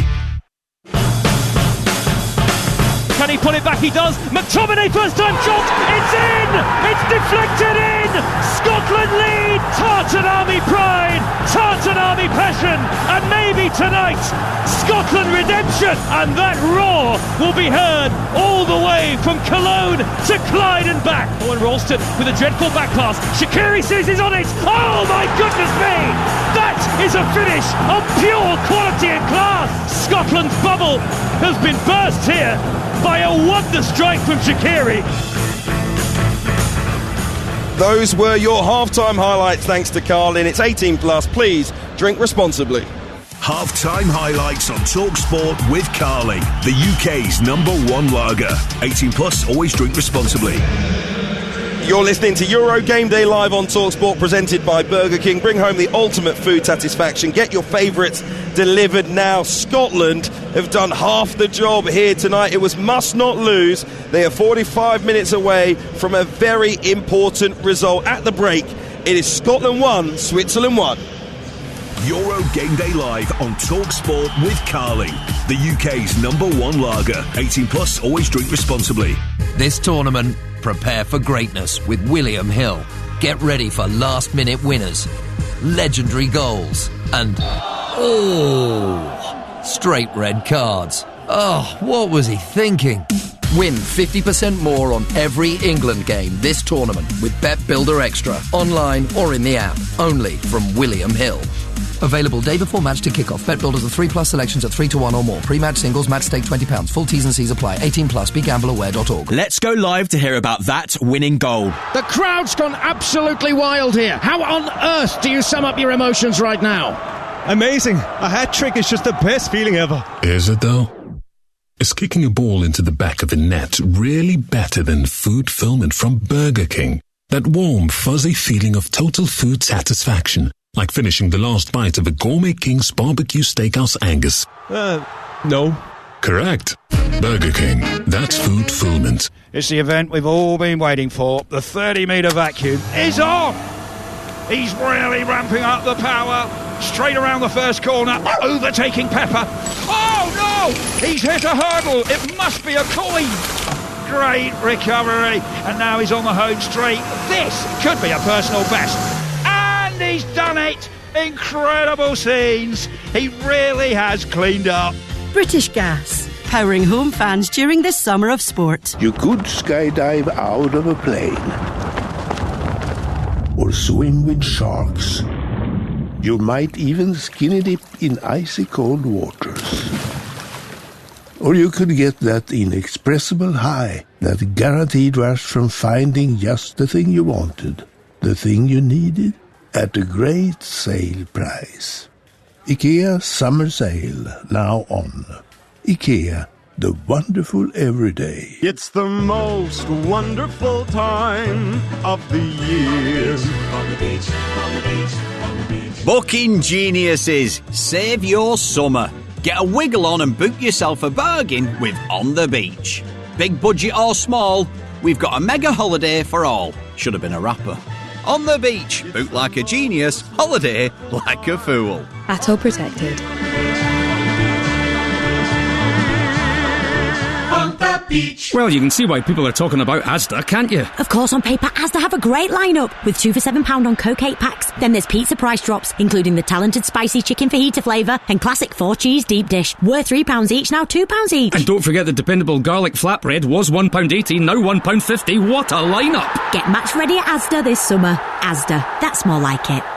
Selected stores online subject to availability. Coke 330ml, £4.25 each. Pizzas and flatbread end 17th of July. May exclude express and small stores. See asda.com/small stores. This Euros, The Sun is bringing you all the gossip, goals and giants of the game. Get insights and analysis from Harry, should have been England manager, Redknapp, Jack, the maestro, Wilshere, Gordon, no nonsense, Strachan, and Jurgen, the winner, Klinsmann. You won't want to miss it. Don't miss out, only in The Sun. Euro Game Day Live, delivered by TalkSport with Burger King. What's better than a last-minute winner? A crispy chicken royale delivered straight to your door. On 1089 and 1053 medium wave, on DAB, online and on your smart speaker. Official broadcaster of UEFA Euro 2024, Germany. TalkSport. Scotland have found their senses at Euro 2024 after that difficult defeat against the hosts in the opening game. A new level of composure. They've given themselves a chance of a big result against Switzerland here in Cologne. A deflected effort from Scott McTominay. A brilliant equaliser from Xherdan Shaqiri. And at the break, it is Scotland 1, Switzerland 1. You're listening to Euro Game Day Live on TalkSport, presented by Carling, the UK's #1 lager. It's 18+. Please drink responsibly. And it's a very tight game. So let's take a look at the latest odds, all thanks to William Hill. In the Zone on TalkSport with William Hill. Prepare for greatness with William Hill. 18+, gambleaware.org. So for Scotland to go on and win this game, get another goal, they're 19-5. Switzerland 5-4. The draw is 11-8. And for Scotland's Che Adams to score at any time, that is now 13-2. That was a look at the latest odds, all thanks to William Hill. Terms and conditions apply. It's 18+, and make sure you check out begambleaware.org. In the Zone on TalkSport with William Hill. Prepare for greatness with William Hill. 18+, gambleaware.org. So England manager Gareth Southgate's been speaking to the media tonight ahead of their Group C match against Denmark tomorrow, 5 p.m, live on TalkSport. He's revealed to TalkSport's Faye Carruthers that England's first-choice left-back Luke Shaw isn't fit enough to play against the Danes. Gareth, you said when you gave us an assessment of Luke Shaw that he might be available for this second game against Denmark. He didn't train this morning. What's the prognosis with him? How is he? Yeah, no, that won't happen now. We've kept him on a bit more of an individual programme. He's probably on the track we thought he would be at the start, really, and we were hopeful we might be able to accelerate that a little bit, but he needs a bit more volume of work, and so today he worked in his own rhythm rather than with the rest of the team. Is that a blow to preparations, or did you have a plan B anyway? No, I mean we weren't.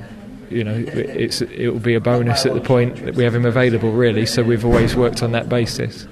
Having analysed the Serbia game more in depth than when we last spoke, what tweaks do you think you might need to make ahead of Denmark?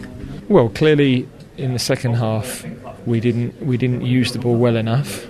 A lot of reasons for that, but the structure of the team needed to be better, and there were a lot of individual errors, really. So I think that will definitely help us. And then, we actually had played very, very well for half an hour, and of course we defended really well throughout the game. So the spirit and the mentality of the team was great. There's some detail that we need to be better with. A win for England against Denmark, 5 p.m. on TalkSport tomorrow, will take them through to the knockout stages. Scotland bidding to reach the knockout for the first time in their history, halfway to a massive point against the Swiss. I'll leave you for the second half with the former Scotland striker Chris Iwelumo and TalkSport's Joe Shannon. And it could end up even more than that for Scotland, who knows? Playing towards the Tartan Army in the second half. No changes at half-time, and we're back underway on TalkSport. Beneath the lights now, the dark skies of Cologne. Scotland, from right to left, all in dark blue with a yellow trim. Gunn in goal, Hendry, Hanley and Tierney are the defenders. Ralston and Robertson, the wing-backs. Gilmore and McGregor, the two deepest in midfield. McTominay and McGinn up in support of Che Adams up front. And for the Swiss, all in white and playing from left to right towards the end that houses their supporters in red, as Vidma wins an early corner at the start of the second half for them. They have Sommer in goal, Cher, Akanji and Rodriguez, Vidma and Vargas the wing-backs, Freuler and Xhaka, and then Arbisher, Shaqiri, who scored a wonderful equaliser, and Ndoye, the front three. And it is Shaqiri who'll take an in-swinging corner, left-footed, on this near side, the right as we look at it. Shaqiri puts one arm up into the air. There's early danger for Scotland here, into the 6-yard box, headed away by McTominay. It's come back out wide to Vargas. Vargas delivers, and it careers off the back of Callum McGregor, and behind for another Switzerland corner. Scotland 1, Switzerland 1. Shaqiri's trotted across to place the ball down again. That wand of a left foot. Cher is forward for Switzerland here. Vidma's lurking as well. They've taken the corner short to Vargas. Now in the corner of the penalty area is Freuler. Back out wide to Shaqiri. Dangerous ball in. Loops off the head of Jack Hendry. And there won't be another Switzerland corner. The flag is up, much to the relief and delight of Chris Iwelumo alongside. It's an excellent defensive line though. As soon as Shaqiri takes that corner shot, it's stepped up, and like you say, that is brilliant, absolutely brilliant. You go in and affect it. There's 3 players out to try and get near the Swiss 3. As soon as that ball comes in from Shaqiri, the defensive line's out by the penalty spot, and there's 2 Swiss players offside there.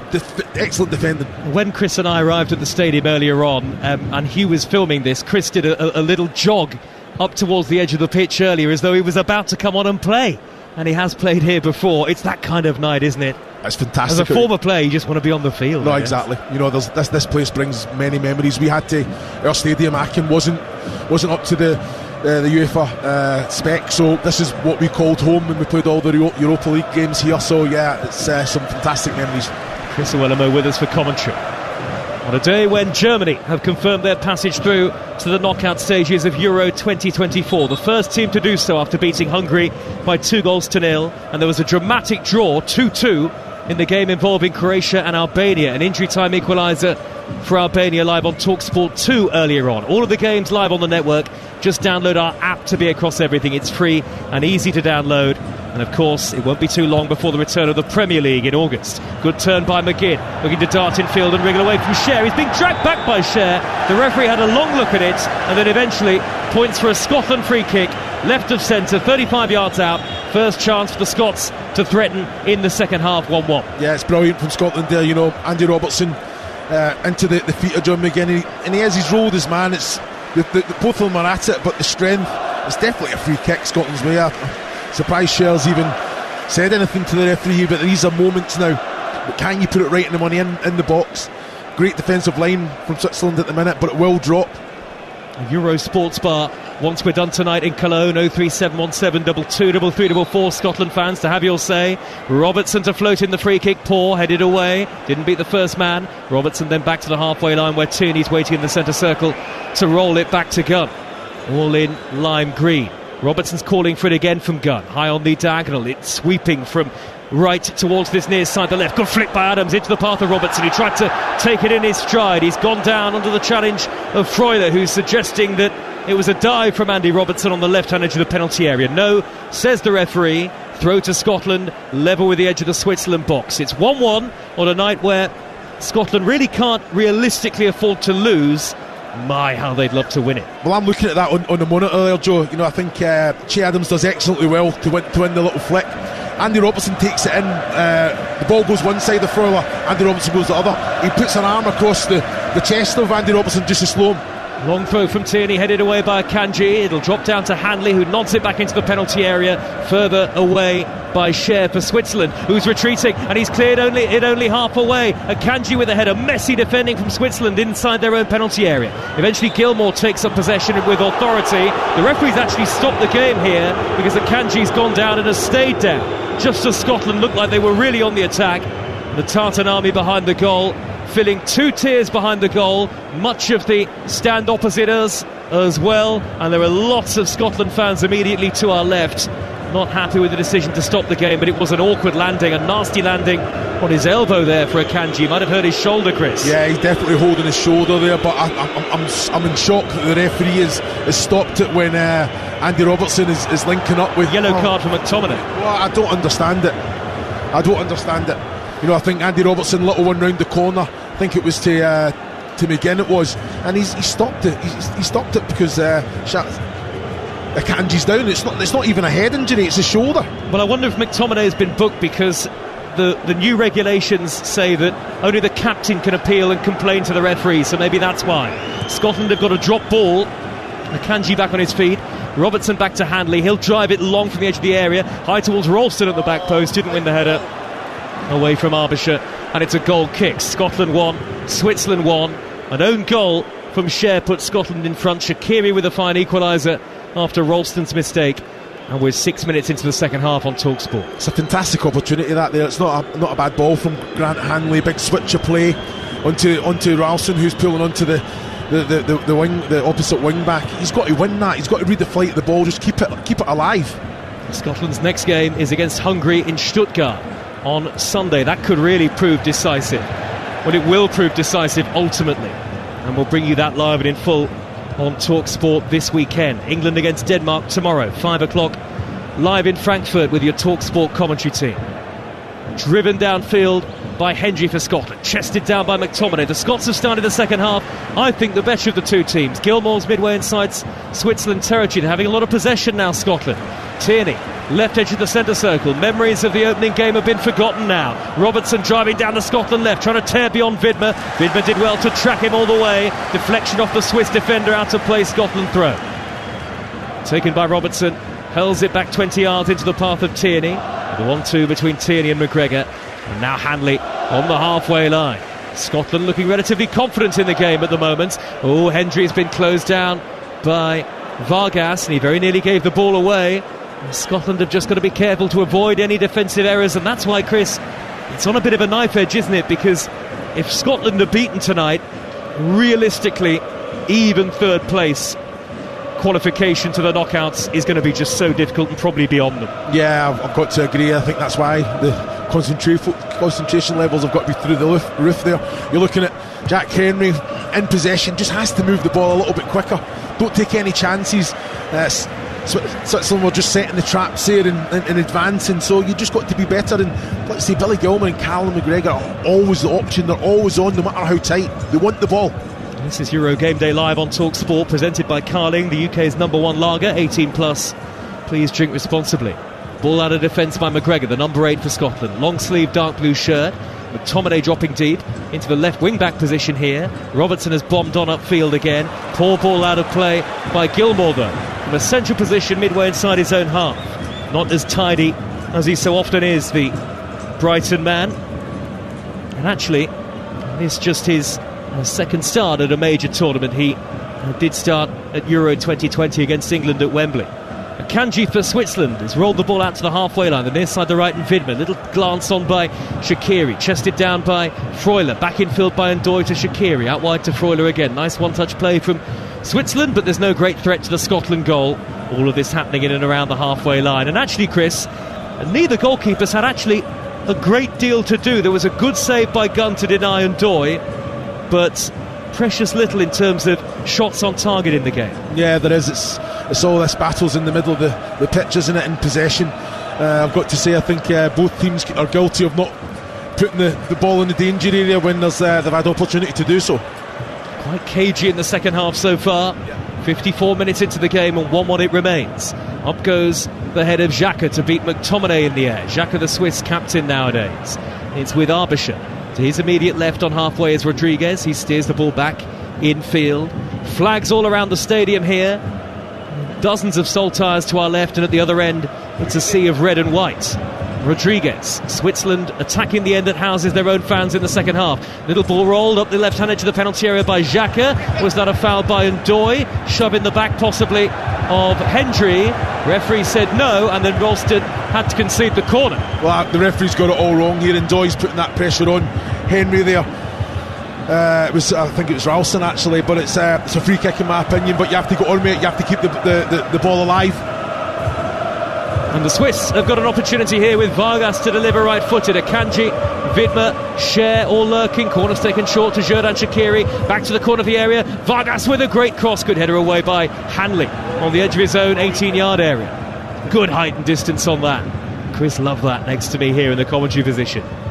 Shaqiri teases the ball back towards the left side, and Rodriguez, number 13, very experienced, well over 100 caps. Now Vargas again, hugging that left-hand touchline, back towards halfway. Arbisher. Well, there's a rendition of Flower of Scotland from the Scotland fans, but they're under pressure here. Out on the right for Switzerland is Cher. Drills in the cross to the back post. It'll reach Vargas. He can size up a shot, and it's gathered by Gunn. Low into his body, almost on his goal line. Handling had to be good because Ndoye was waiting to snap it up. Well, it was excellent from Switzerland. They're moving the ball quickly. Vargas finding himself in far too much space in that back area. Then he's just opened up the goal, manipulated the ball onto his right, and to be put everything through it straight at Angus Gunn. And like I said, there's bodies running across the face of Angus Gunn there as well, but good strong hands from the goalkeeper.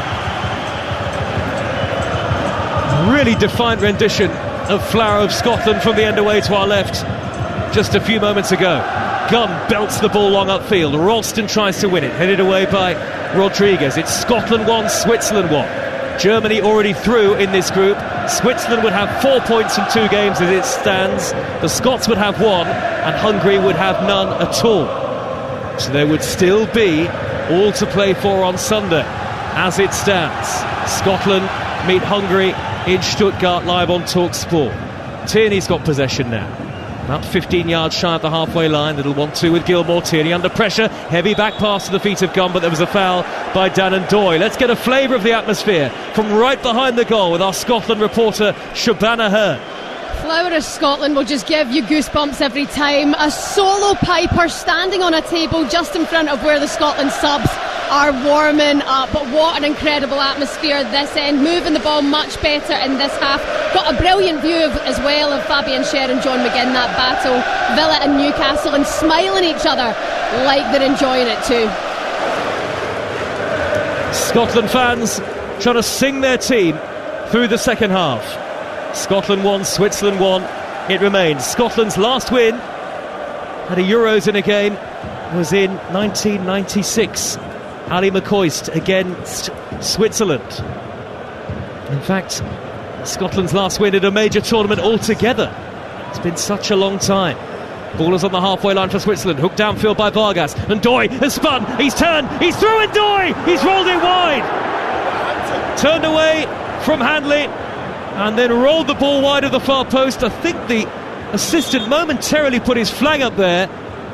Either way, Kieran Tierney spun by Ndoye, and Angus Gunn has made a brilliant save to turn that behind. We've got replays in our commentary position. We can see it's hit the upper thigh of Gunn before deflecting behind. I think it might be a free kick to Scotland anyway, Chris. Yeah, I think that's Kieran Tierney's tournament over. I think his hammies just went there. I think I've got to say great strength from Ndoye. I think he's put all his weight on Tierney. I'm waiting to see it on the monitor again, but it's fantastic close control. If the referees give a foul, I've got to say Angus Gunn come out, seen the danger, got the touch, and it's put it wide. It's an excellent save from the big man as well. But I'm just looking at it again now. This is first goal, but Tierney, he's gesturing to the bench to make the substitution straight away.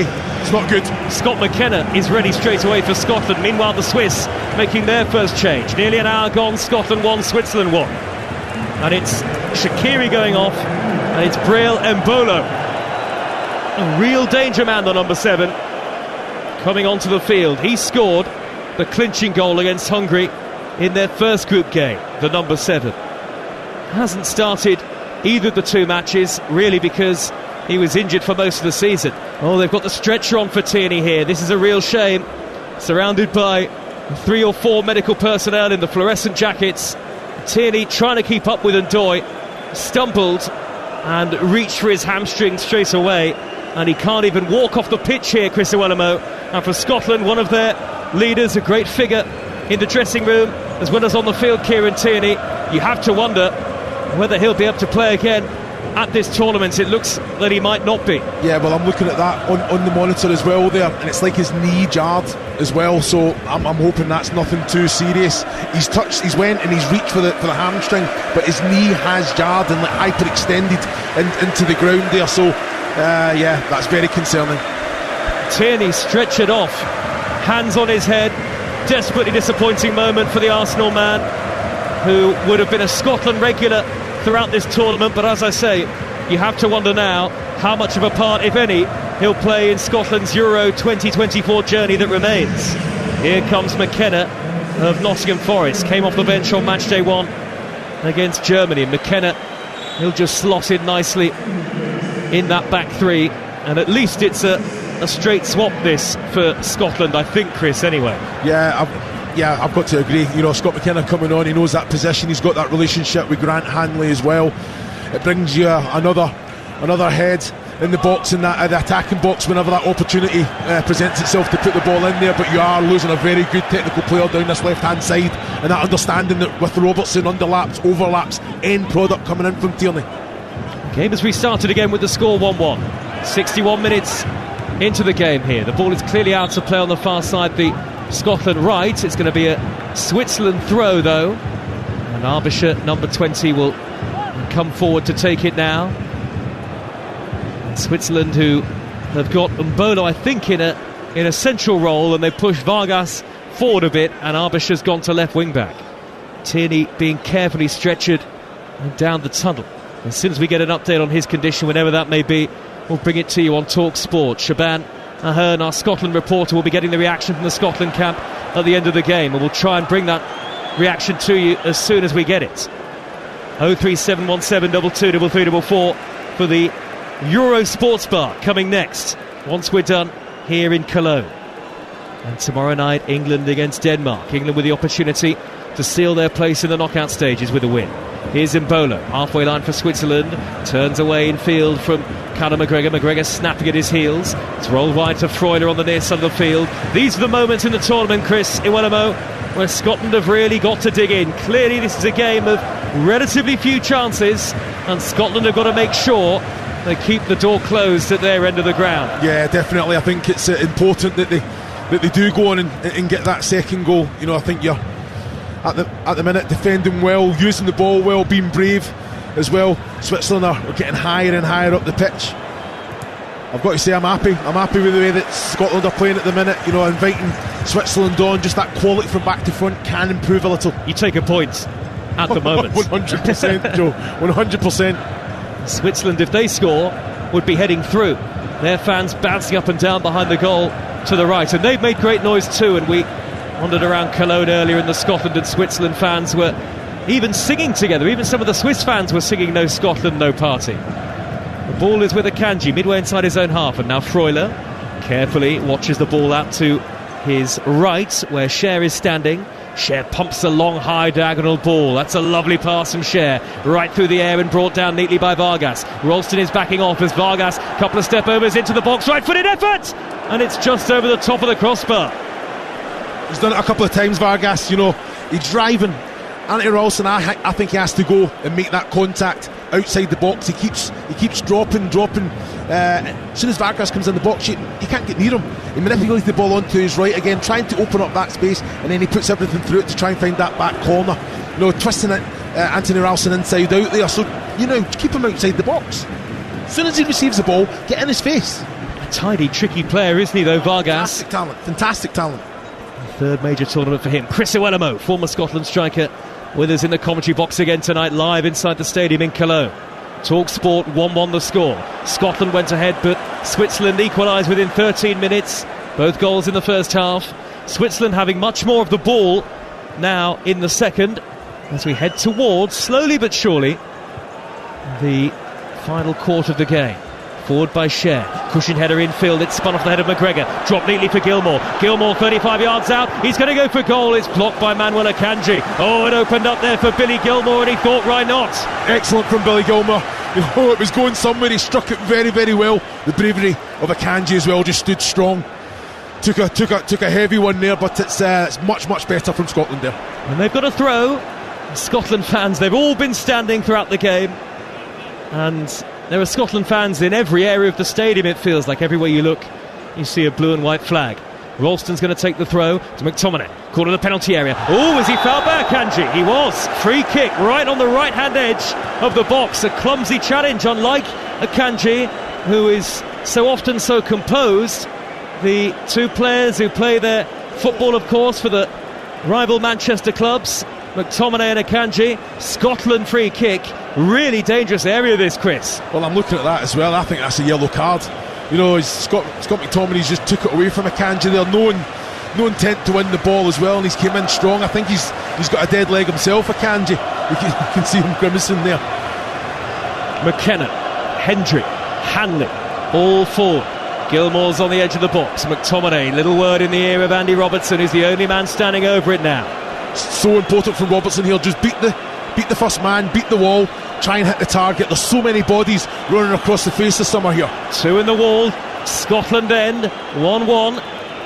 The captain standing over the free kick, very close to the corner of the penalty area. This is a real opportunity here for Scotland. Robertson, eyes on the ball now. Everybody back for Switzerland here as the referee blows his whistle. Robertson to fizz it in. Hanley off the post. Is it going to go in? No. Oh, so close for Scotland. That's agonising. Hanley met it, and it hit the base of the post. Oh, Hanley looks to the skies. He can't believe it. Well, it's an excellent ball in, and it's attacked well. I'm looking at it now. Hanley. Oh, it's a great header as well. You know, it's just a centimetre to the right, and it's going off the post and in. Oh, wow. He's done ever so well just to get on top of his man and make sure he got there first. Stays 1-1 by the tiniest of margins. So unlucky, Grant Hanley. That should buoy Scotland here, though. Cushion header by McGinn, back towards Jack Hendry. Little touch by Vargas to smuggle it away towards the Swiss left. Ralston slides in, does well in front of Arbisher. He had to make that to hold him up. And now McTominay is leading the Scotland press, leading the Scotland charge. Cleared away by Sommer. Suddenly the Scots are having a good spell in the game. Into the last quarter, given away by McGregor. Straight to Fabian Cher. Cher racing forward over the halfway line. And Bolo, was he fouled? Body checked by McKenna. Referee points for the free kick to Switzerland. 10 yards in to the Scotland half. You can hear what the Scotland fans think of that. Euro Game Day Live on Talk Sport, presented by Burger King. Bring home the ultimate food satisfaction. Get your favourites delivered now. We're out and about at the Euros, all across the tournament, every single game live with us. Scott McKenna's just got a yellow card. What a passage of play, and Scotland may be still reeling from that header off the post from Hanley. Yeah, he's unlucky to get a yellow card there. You know, he is. They're both at it. You know, he's went to ground very easily there in Bolo. Meanwhile, Switzerland have switched the play out to the left, and the dangerous Vargas again. He's isolated Ralston in a one-on-one. Back it goes to Ricardo Rodriguez, and now Vargas again. He's 5 yards from the corner of the penalty area, inside the Scotland half. Ralston slides in, beats him to it. Good tackle by Ralston. Much more like it. You're kicking every ball now, Chris. Well, that's it. That's exactly. As soon as it gets to Vargas, can you go there and make the contact at the same time? And that's it. It sets the precedent, doesn't it? So it's an excellent challenge. Vargas still down. Vargas, nothing wrong with the tackle from Ralston. Scotland have really turned up tonight in terms of the effort and endeavour. Ball out on the Swiss left with Arbisher. Mbolo back to goal to Xhaka. Another one-touch pass to his central midfield colleague Freuler. And now Mbolo trying to get on to the end of a ball that was rolled around the back towards the dead ball line. Hooked away by Jack Hendry of Scotland. Well held up by Che Adams. McGinn with a rare touch haven't got John McGinn into the game at all, really, Scotland, and he's just knocked it straight out of play. Well, it's excellent play from Che Adams. I mean, Strong, he shouldn't really keep the ball under control there. He turns, he finds McGinn, who's in time. First time touch. Make sure you're strong, make sure it sticks. Better from McGinn. Just 10 touches in the game, McGinn, but that's 11 and 12 now. He's got the ball in the left wing position. Infield to Robertson. Teases it square to Gilmore. 35 yards out in the centre. Wide to Anthony Ralston on the right-hand channel. Ralston's going to win a corner. Let the Tartan Army roar tell you that they believe they can go on and win this game with 20 minutes to go. 1-1. Yeah, and so they should, you know. I think especially moments like this, excellent play from Billy Gilmore. John McGinn there, you know, redeemed himself. Anthony Ralston breaking his neck to get into that right channel as well. First time crossed, it's like you say, blocked for the corner, but that's it. Listen to this, please. Robertson's placed it down. McKenna and Hendry and Hanley and McTominay, Adams all in and around the penalty spot. Gilmore and McGinn just lurking in front of the goal. Robertson to fizz it into the near post, cleared away. Not a good delivery. Freuler, first man on the volley away. Ralston hooks it over his shoulder. That's going to drop out of play for a Switzerland throw. Very close to their corner flag. How does Steve Clarke look at it now from a tactical perspective, I wonder, Chris? Does he think they can go and win the game, or is there just a little too much jeopardy in it for that? No, I think he has to. You know, we can cause all sorts of problems when that ball coming into the box is the right one. Corner kicks, free kicks, you know, we're just saying it. Grant Hanley, we've got Scott McKenna's on now as well. We've got Scott McTominay, we've got players that can go and win those headers, get that first contact. McGinn is clattered into Share late. The referee did spot it. It'll be a yellow card as well. John Carver, the Scotland assistant, long way down below us, is complaining to the fourth official. Wasn't much of a reaction from Steve Clarke, and it was a clumsy late challenge from McGinn. Yeah, I think Share's made the most of it. I'm looking at it now. Yeah, it's a yellow card. Can't say anything about it. But again, there's no need. You know, he's never going to get there. So you've got to have that savvy as well. You can pull out of that challenge, Joe. Well, he's left one in on Share, hasn't he? And the fourth official having to get involved on the near side touchline now. So I think that'll force the hand of Steve Clarke. Yep. You know, he's on a yellow card. You just got to make sure there's players on the bench that can come on and do that job. 3 or 4 warming up for Scotland. It's 1-1 against Switzerland here. Switzerland would stay second but miss the chance to qualify, as Germany have done for the knockout stages today. Scotland third in the group as it stands, moving above Hungary, who are pointless. And so it would all come down to a final day showdown. Great noise around the stadium, albeit worth saying, of course, Scotland's goal difference is still far inferior to the Swiss, and that will ultimately potentially come into it. Throw from McKenna upfield for Scotland, flicked by McGinn, only half away by Share, sent it spiralling back towards his own half, and then Vidmer, hooked on by Freuler. It's becoming quite a scrappy game now. That might suit Scotland. 18 minutes of normal time to go, and at the moment you just feel like they're the more likely, especially after that header from Hanley that came back off the post. Yeah, definitely. I think in control of the game at the minute. You know, they've got to use the ball a little bit better, but they are getting into good areas. It's just that final pass, that final little bit of quality is letting them down. Clearance upfield by Freuler. McGinn has been caught by Freuler, and it's another Scotland free kick. Not as close to the goal as the Robertson one, which was headed onto the post by Hanley, but it's still midway inside the Swiss half. Hanley, McKenna and Hendry are going to go forward anyway. Yeah, I'm just looking at the set piece coach coming out, talking with Ralston, making sure this ball, we all know where this ball's going, isn't it? With the players we've got in there. Between the defensive line and the goalkeeper, in and around the edge of the penalty area. Robertson delivers it to that spot. McKenna climbs the looping header over the top and away for a goal kick. Yeah, it's not bad at all. Better ball from Andy Robertson there. You know, like you say, when you've got McKenna, Hanley in there, you know that they're going to go and attack it or keep it alive. So important to be aggressive in the right manner in those areas. 2 Swiss changes upcoming now. Fabian Rieder and Vincent Sierro. Only 10 caps between the two of them.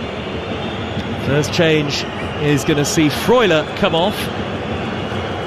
Freuler, whose parent club is Nottingham Forest, but he's long been shunned from the first team, sent out on loan to Bologna. Freuler trudges off, doesn't look particularly happy to come off Freuler at all. And the other change is going to see Vargas leave the field. So it's Sierro and Reeder who are coming on. Well, maybe that's a sign of how well Scotland are doing in the game. Yeah, it's just fresh legs, like for like, just to come on and try and get a foothold in the game. Understandable, because like you say, I think Scotland are looking like the team that can go on and get that second goal. Well, there's a goal kick for the Swiss here, and Akanji is standing over the ball, takes it short to Sommer, and Sommer rolls it square to Fabian Schär. In the right back position, Schär drives the ball high and long towards Mbolo, Hanley winning the aerial battle. Now Sierro, first touch for the tidy number 16. Xhaka, untidy in possession initially. He's given it away to Scott McKenna. The Scots bombing forward now. McKenna in the left wing position. His cross, turned behind for a corner. It's Scott McKenna, the centre half, winning Scotland a corner at 1-1. Well, that's exactly what Kieran Tierney would do in that situation. Scott McKenna bombing forward, linking up well with John McGinn. Like you say, winning a corner. Fantastic from the big man. The Scots can sense a set-piece route to victory here. Hendry and Hanley towards the back post this time, and McKenna's joining them. Whipped in by McTominay, high right-footed, back across goal by Adams. Billy Gilmore goes up for the header, doesn't win it, appeals for a penalty, nothing given. Gilmore goes down, stays down, holds his head. McTominay's got it, left wing position. Now it's taken up by McGregor. McGregor held up by two in white, and it's knocked out of play by Dan and Doy. Gilmore back on his feet.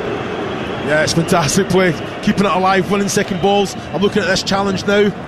No, it's just it's a strong challenge there. I've got to say, there's nothing in it.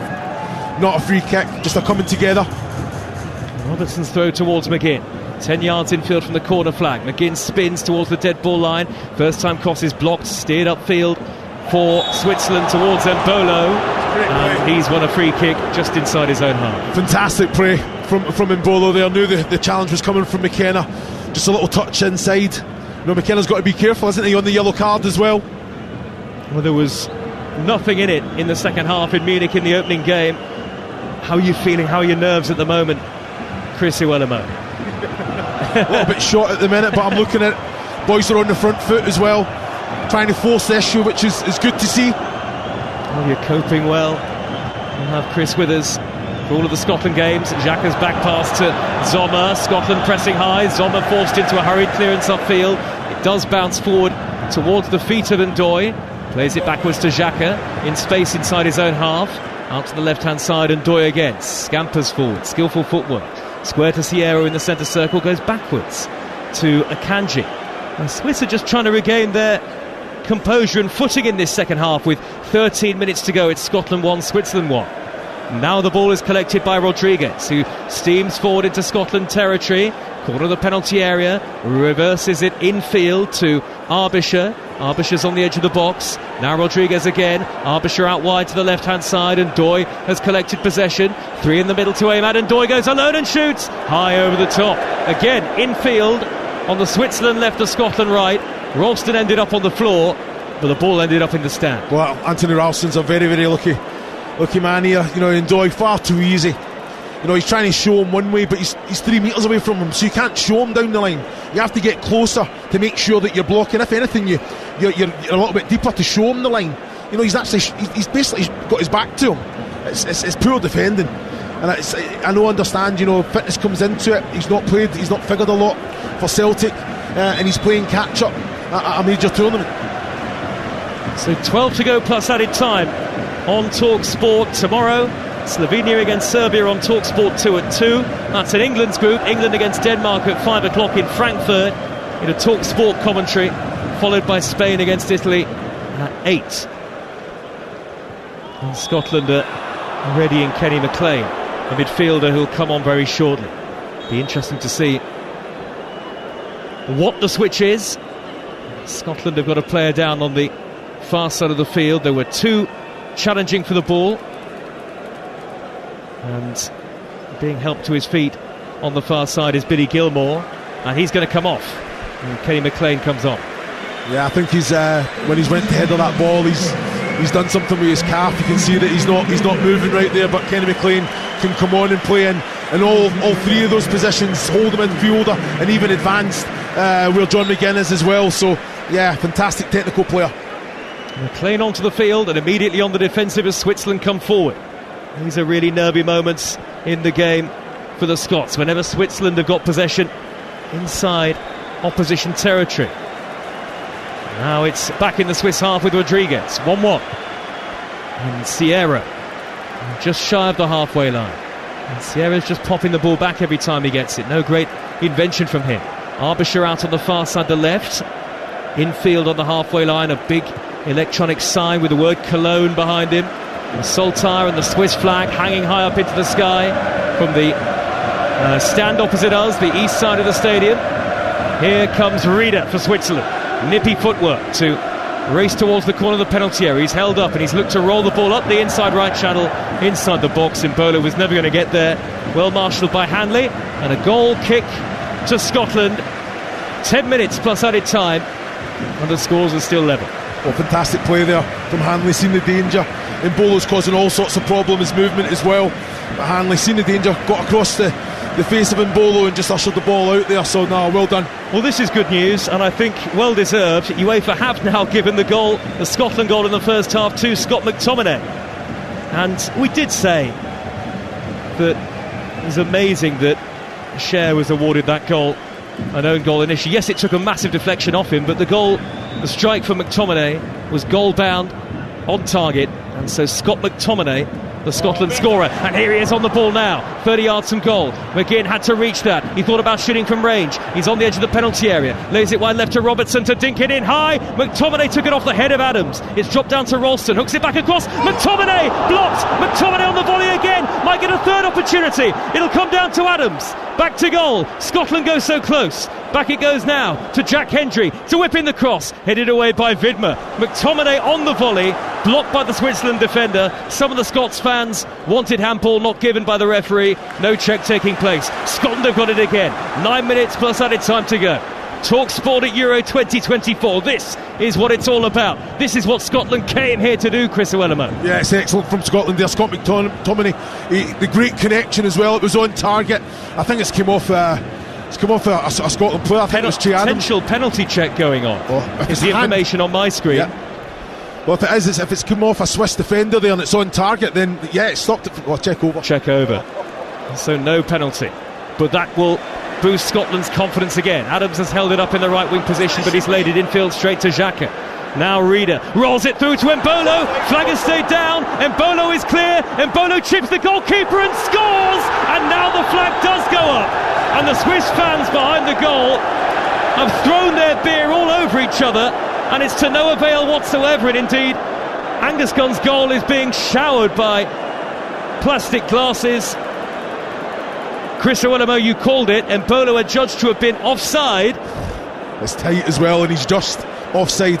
You can see by the cut of the grass. Grant Hanley's the closest to him. It's an excellent finish as well. Composed, taking it in. Just waits until Angus comes out and just lifts it over him. It's an excellent finish from Mbolo. Check over. VAR did check for that offside just to make absolutely sure. Free kick to Scotland. 1-1. Incredible drama. What a Euro 2024 it's been so far. One of the best starts to a tournament for a very long time. It'll be hoisted forward by Gunn for Scotland. Clatters the ball upfield towards the Scotland right. Ralston tries to flick it infield. Thumped away by Granit Xhaka to the halfway line, and Mbolo battling, headed away by McKenna. Free kick Switzerland. Let's go back behind the goal at the Tartan Army end to Shaban Ahern. You thought Shaban there with that header from Hanley that Scotland were going to go 2-1 up. It's had erupted behind us. It was so close. The Tartan Army nearly lost their marbles, but they had to maintain it for a while. The tension behind this end just now, you could just cut it with a knife. Billy Gilmore, by the way, just came off. He walked past us there behind the goal, clapping the Tartan Army, smiling, seems pleased with the second half of the performance. Shaban Ahern kicking every ball pitch side for Talk Sport. Chris Owellamo likewise high up in the commentary box. Switzerland just had a half opportunity, but Ndoye couldn't get the ball in control inside the penalty area. And Scotland might feel a little unfortunate not to have scored a second here in the second half, I wonder, Chris. Yeah, it's a fantastic opportunity there for Scott McTominay. Two bites at the cherry, wasn't it? You know, I think the first one he's connected well, it's on target, but it comes off the head of Che Adams. The second one, Scott McTominay makes contact with the ball, but it's also hits the arm of the Swiss defender as well. That's what the penalty check was about. 6 minutes to go, and it's 1-1 on Talk Sport. Here is Akanji for Switzerland, up over the halfway line. A night where Scotland dare not lose a point. Keeps their hopes alive realistically, even if they ended up having to settle potentially for one of those third place qualification spots. Steve Clarke said they need 4 points to get to the knockout stages. So it would all come down, if it stays at 1-1, to the Hungary game on Sunday, live with us in Stuttgart. Germany already through in the group. The Swiss will stay second as it stands, but miss the chance to join Germany in the knockouts. Hungary are bottom of the group. 1-1, 5 to go. Adams on the centre spot, square ball to McKenna. Adams was caught late by the lunge of Sierra, who gets a yellow card. Took two solo ones there. Che Adams, the referee, played advantage initially, but Sierra was way late, wasn't it? You know, rightfully so, gets a yellow card. But Scotland again using the ball well. To be fair, I'm looking at it on the monitor, there's not much in that as well. I think Sierra actually gets a touch on the ball, so I think the referee's got that one wrong. 2 Swiss changes, off go Ndoye and Vidmer. On come Burnley's Zeki Amdouni, who scored 5 Premier League goals last season, and a straight swap at right wing back as Leonidas Sturgiu also comes on. The umpteenth rendition of Flower of Scotland across the course of the game. From the Scotland end to our left, the Scots have taken over Cologne again tonight. Robertson's free kick for Scotland, high to the corner of the penalty area, cleared away. It'll drop down now to Kenny McLean. He's rolled it square to John McGinn, about 35 yards out. McGinn with a great cross, flicked away, only as far as the far side of the field. Ralston tees it backwards. Now here's an opportunity for McLean to strike it low. Gathered by Zoma, had no real power behind it. Stays 1-1, 4 minutes plus added time remaining on TalkSport. Yeah, better than Anthony Ralston, keeping it alive, finding Kenny McLean. He just never got the connection right, but I still feel that Che Adams can just get a little touch on it, try and help it on its way, and take it away from the hands of Jan Sommer there. Euro Sports Bar coming next once we're done here. Here though come Switzerland. Ball played through immediately to the substitute on the edge of the penalty area, but Robertson got in front of the newly arrived Amdouni to roll it back to the goalkeeper. Just a nervy moment for Scotland there. Robertson left wing back position, steers it forward to McGinn, beaten to it by Scher. Fairly, says the referee.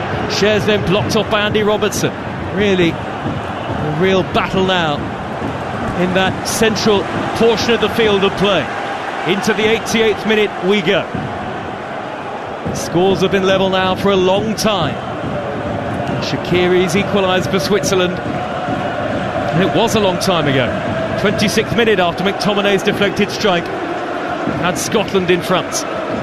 Still dreaming of a victory at a major tournament in a game. It's not happened for many a year. Lawrence Shankland is going to get the final few minutes for Scotland. He's stripped and ready to come on the number 9. The ball is with Rodriguez for Switzerland, and now Xhaka clips it forward high over the halfway line towards nobody in particular, and Bolo isn't even going to chase it. Hendry can go safely back to Gunn. Gunn, right-footed, not the best of clearances. It hangs up in the air shy of halfway. Little flick downfield by Ralston. Scotland, talk about dare not lose. The players on the field, nobody wants to be the one that makes a mistake. Well, that's where they need to be brave, isn't it? There, you know, I think Angus Gunn, Jack Henry gives it back to him. I don't think he has to go back to Angus Gunn there. Just give it into Grant Hanley or Callum McGregor.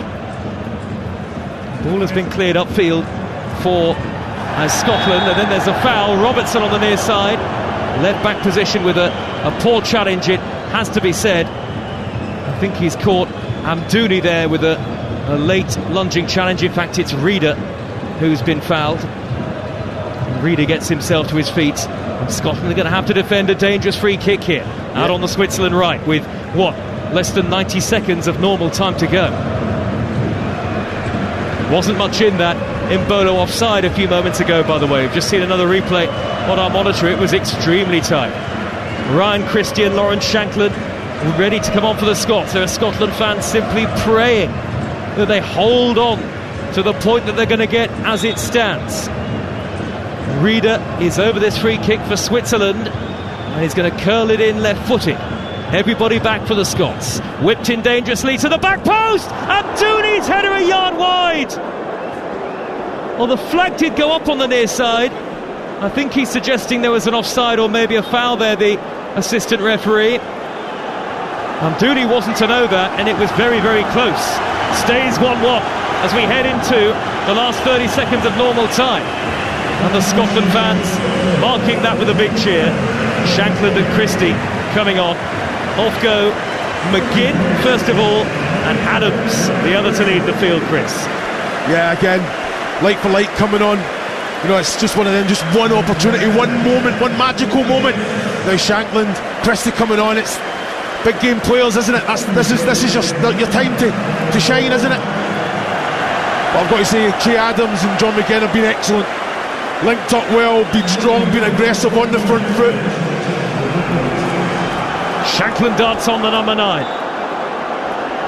Scotland's top scorer in the top flight last season, Lawrence Shankland. Scored in one of the warm-up matches for Euro 2024. It's 1-1. 4 minutes of added time. Header away by Akanji. Flicked up towards the centre circle. We're now in those 4 added minutes. Andy Robertson on the Scotland left with a looping cross. Anthony Ralston, can he keep it in at the back post? He's brought it down by the corner flag. He's taking on Arbisher. He's trying to flick beyond Arbisher. He's got his cross in. It's headed away by Xhaka. Not very far. Kenny McLean to Ryan Christie. He's in the penalty area. Back to Conor McGregor. Faced up. Plays it wide. Robertson back across. Cleared away by Akanji. It'll drop down inside the penalty area and hits over the bar. A screamer by McGregor. Scotland were patient. Oh, they were close again to winning the game in stoppage time. 1-1. Well, it's an excellent little ball from Callum McGregor to Andy Robertson. What a header that is. Putting it into the danger area. Akanji defensively had to be there, because it was Scott McTominay as well that was in behind Akanji. He had to make the contact. Wow, what it's amazing defending. If he's not there, we're taking 3 points. It's 2-1, isn't it? Scott McTominay's getting there. Oh, these are special nights in international football. It may still yet be a special night for Scotland. 1-1 with Switzerland. That's the point that many were hoping Scotland would pick up before the game. Quite a reaction to the 5-1 defeat to Germany. 90 seconds into 4 added at the end of the game. Scotland go back to Gunn. They're finishing the game stronger. Gunn's clearance is not good though. Under pressure, out of play, throw halfway to Switzerland. Yeah, Angus Gunn has to come through that first time. As soon as he takes his touch, he's under so much pressure from Mbolo there that he's kicked out of play, giving possession away. Share or roll the ball back to Jan Sommer. Switzerland play Germany, already through, remember, on Sunday. Scotland play Hungary, who don't even have a point to their name. So at the moment, it looks like Scotland or Switzerland for that second spot, albeit Switzerland do have a much better goal difference than Scotland, it is worth saying. So they'd be firm favourites, but the Scots would potentially be really hopeful of qualifying as one of the best third place sides. Who knows? Still a lot still to happen. Still 90 seconds to go in this game. Flick downfield towards Mbolo. Gunn a little slow to come out, eventually pounced on it, stays 1-1 here. Well, I've got to say, very, very fortunate there. Mbolo's getting onto that. Angus Gunn actually loses his footing, but he recovers very, very quickly. The Scotland fans are urging him forward. Gunn thumps it long downfield. Flicked by Lawrence Shankland. Away by Akanji. Xhaka's touch heavy. Shankland back to goal. Rolls it back to the centre circle. Kenny McLean steers it wide. Oh, they're going to get one chance in the final minute. Tackled from the substitute Sturgeon. Throw to Scotland now. Well, you feel they might have done enough in the second half to win the game. So unlucky when Hanley's header came back off the post. Agonisingly close, Scotland there. Robertson takes the throw, gets it back from McLean, rolls the ball back to the halfway line of McKenna.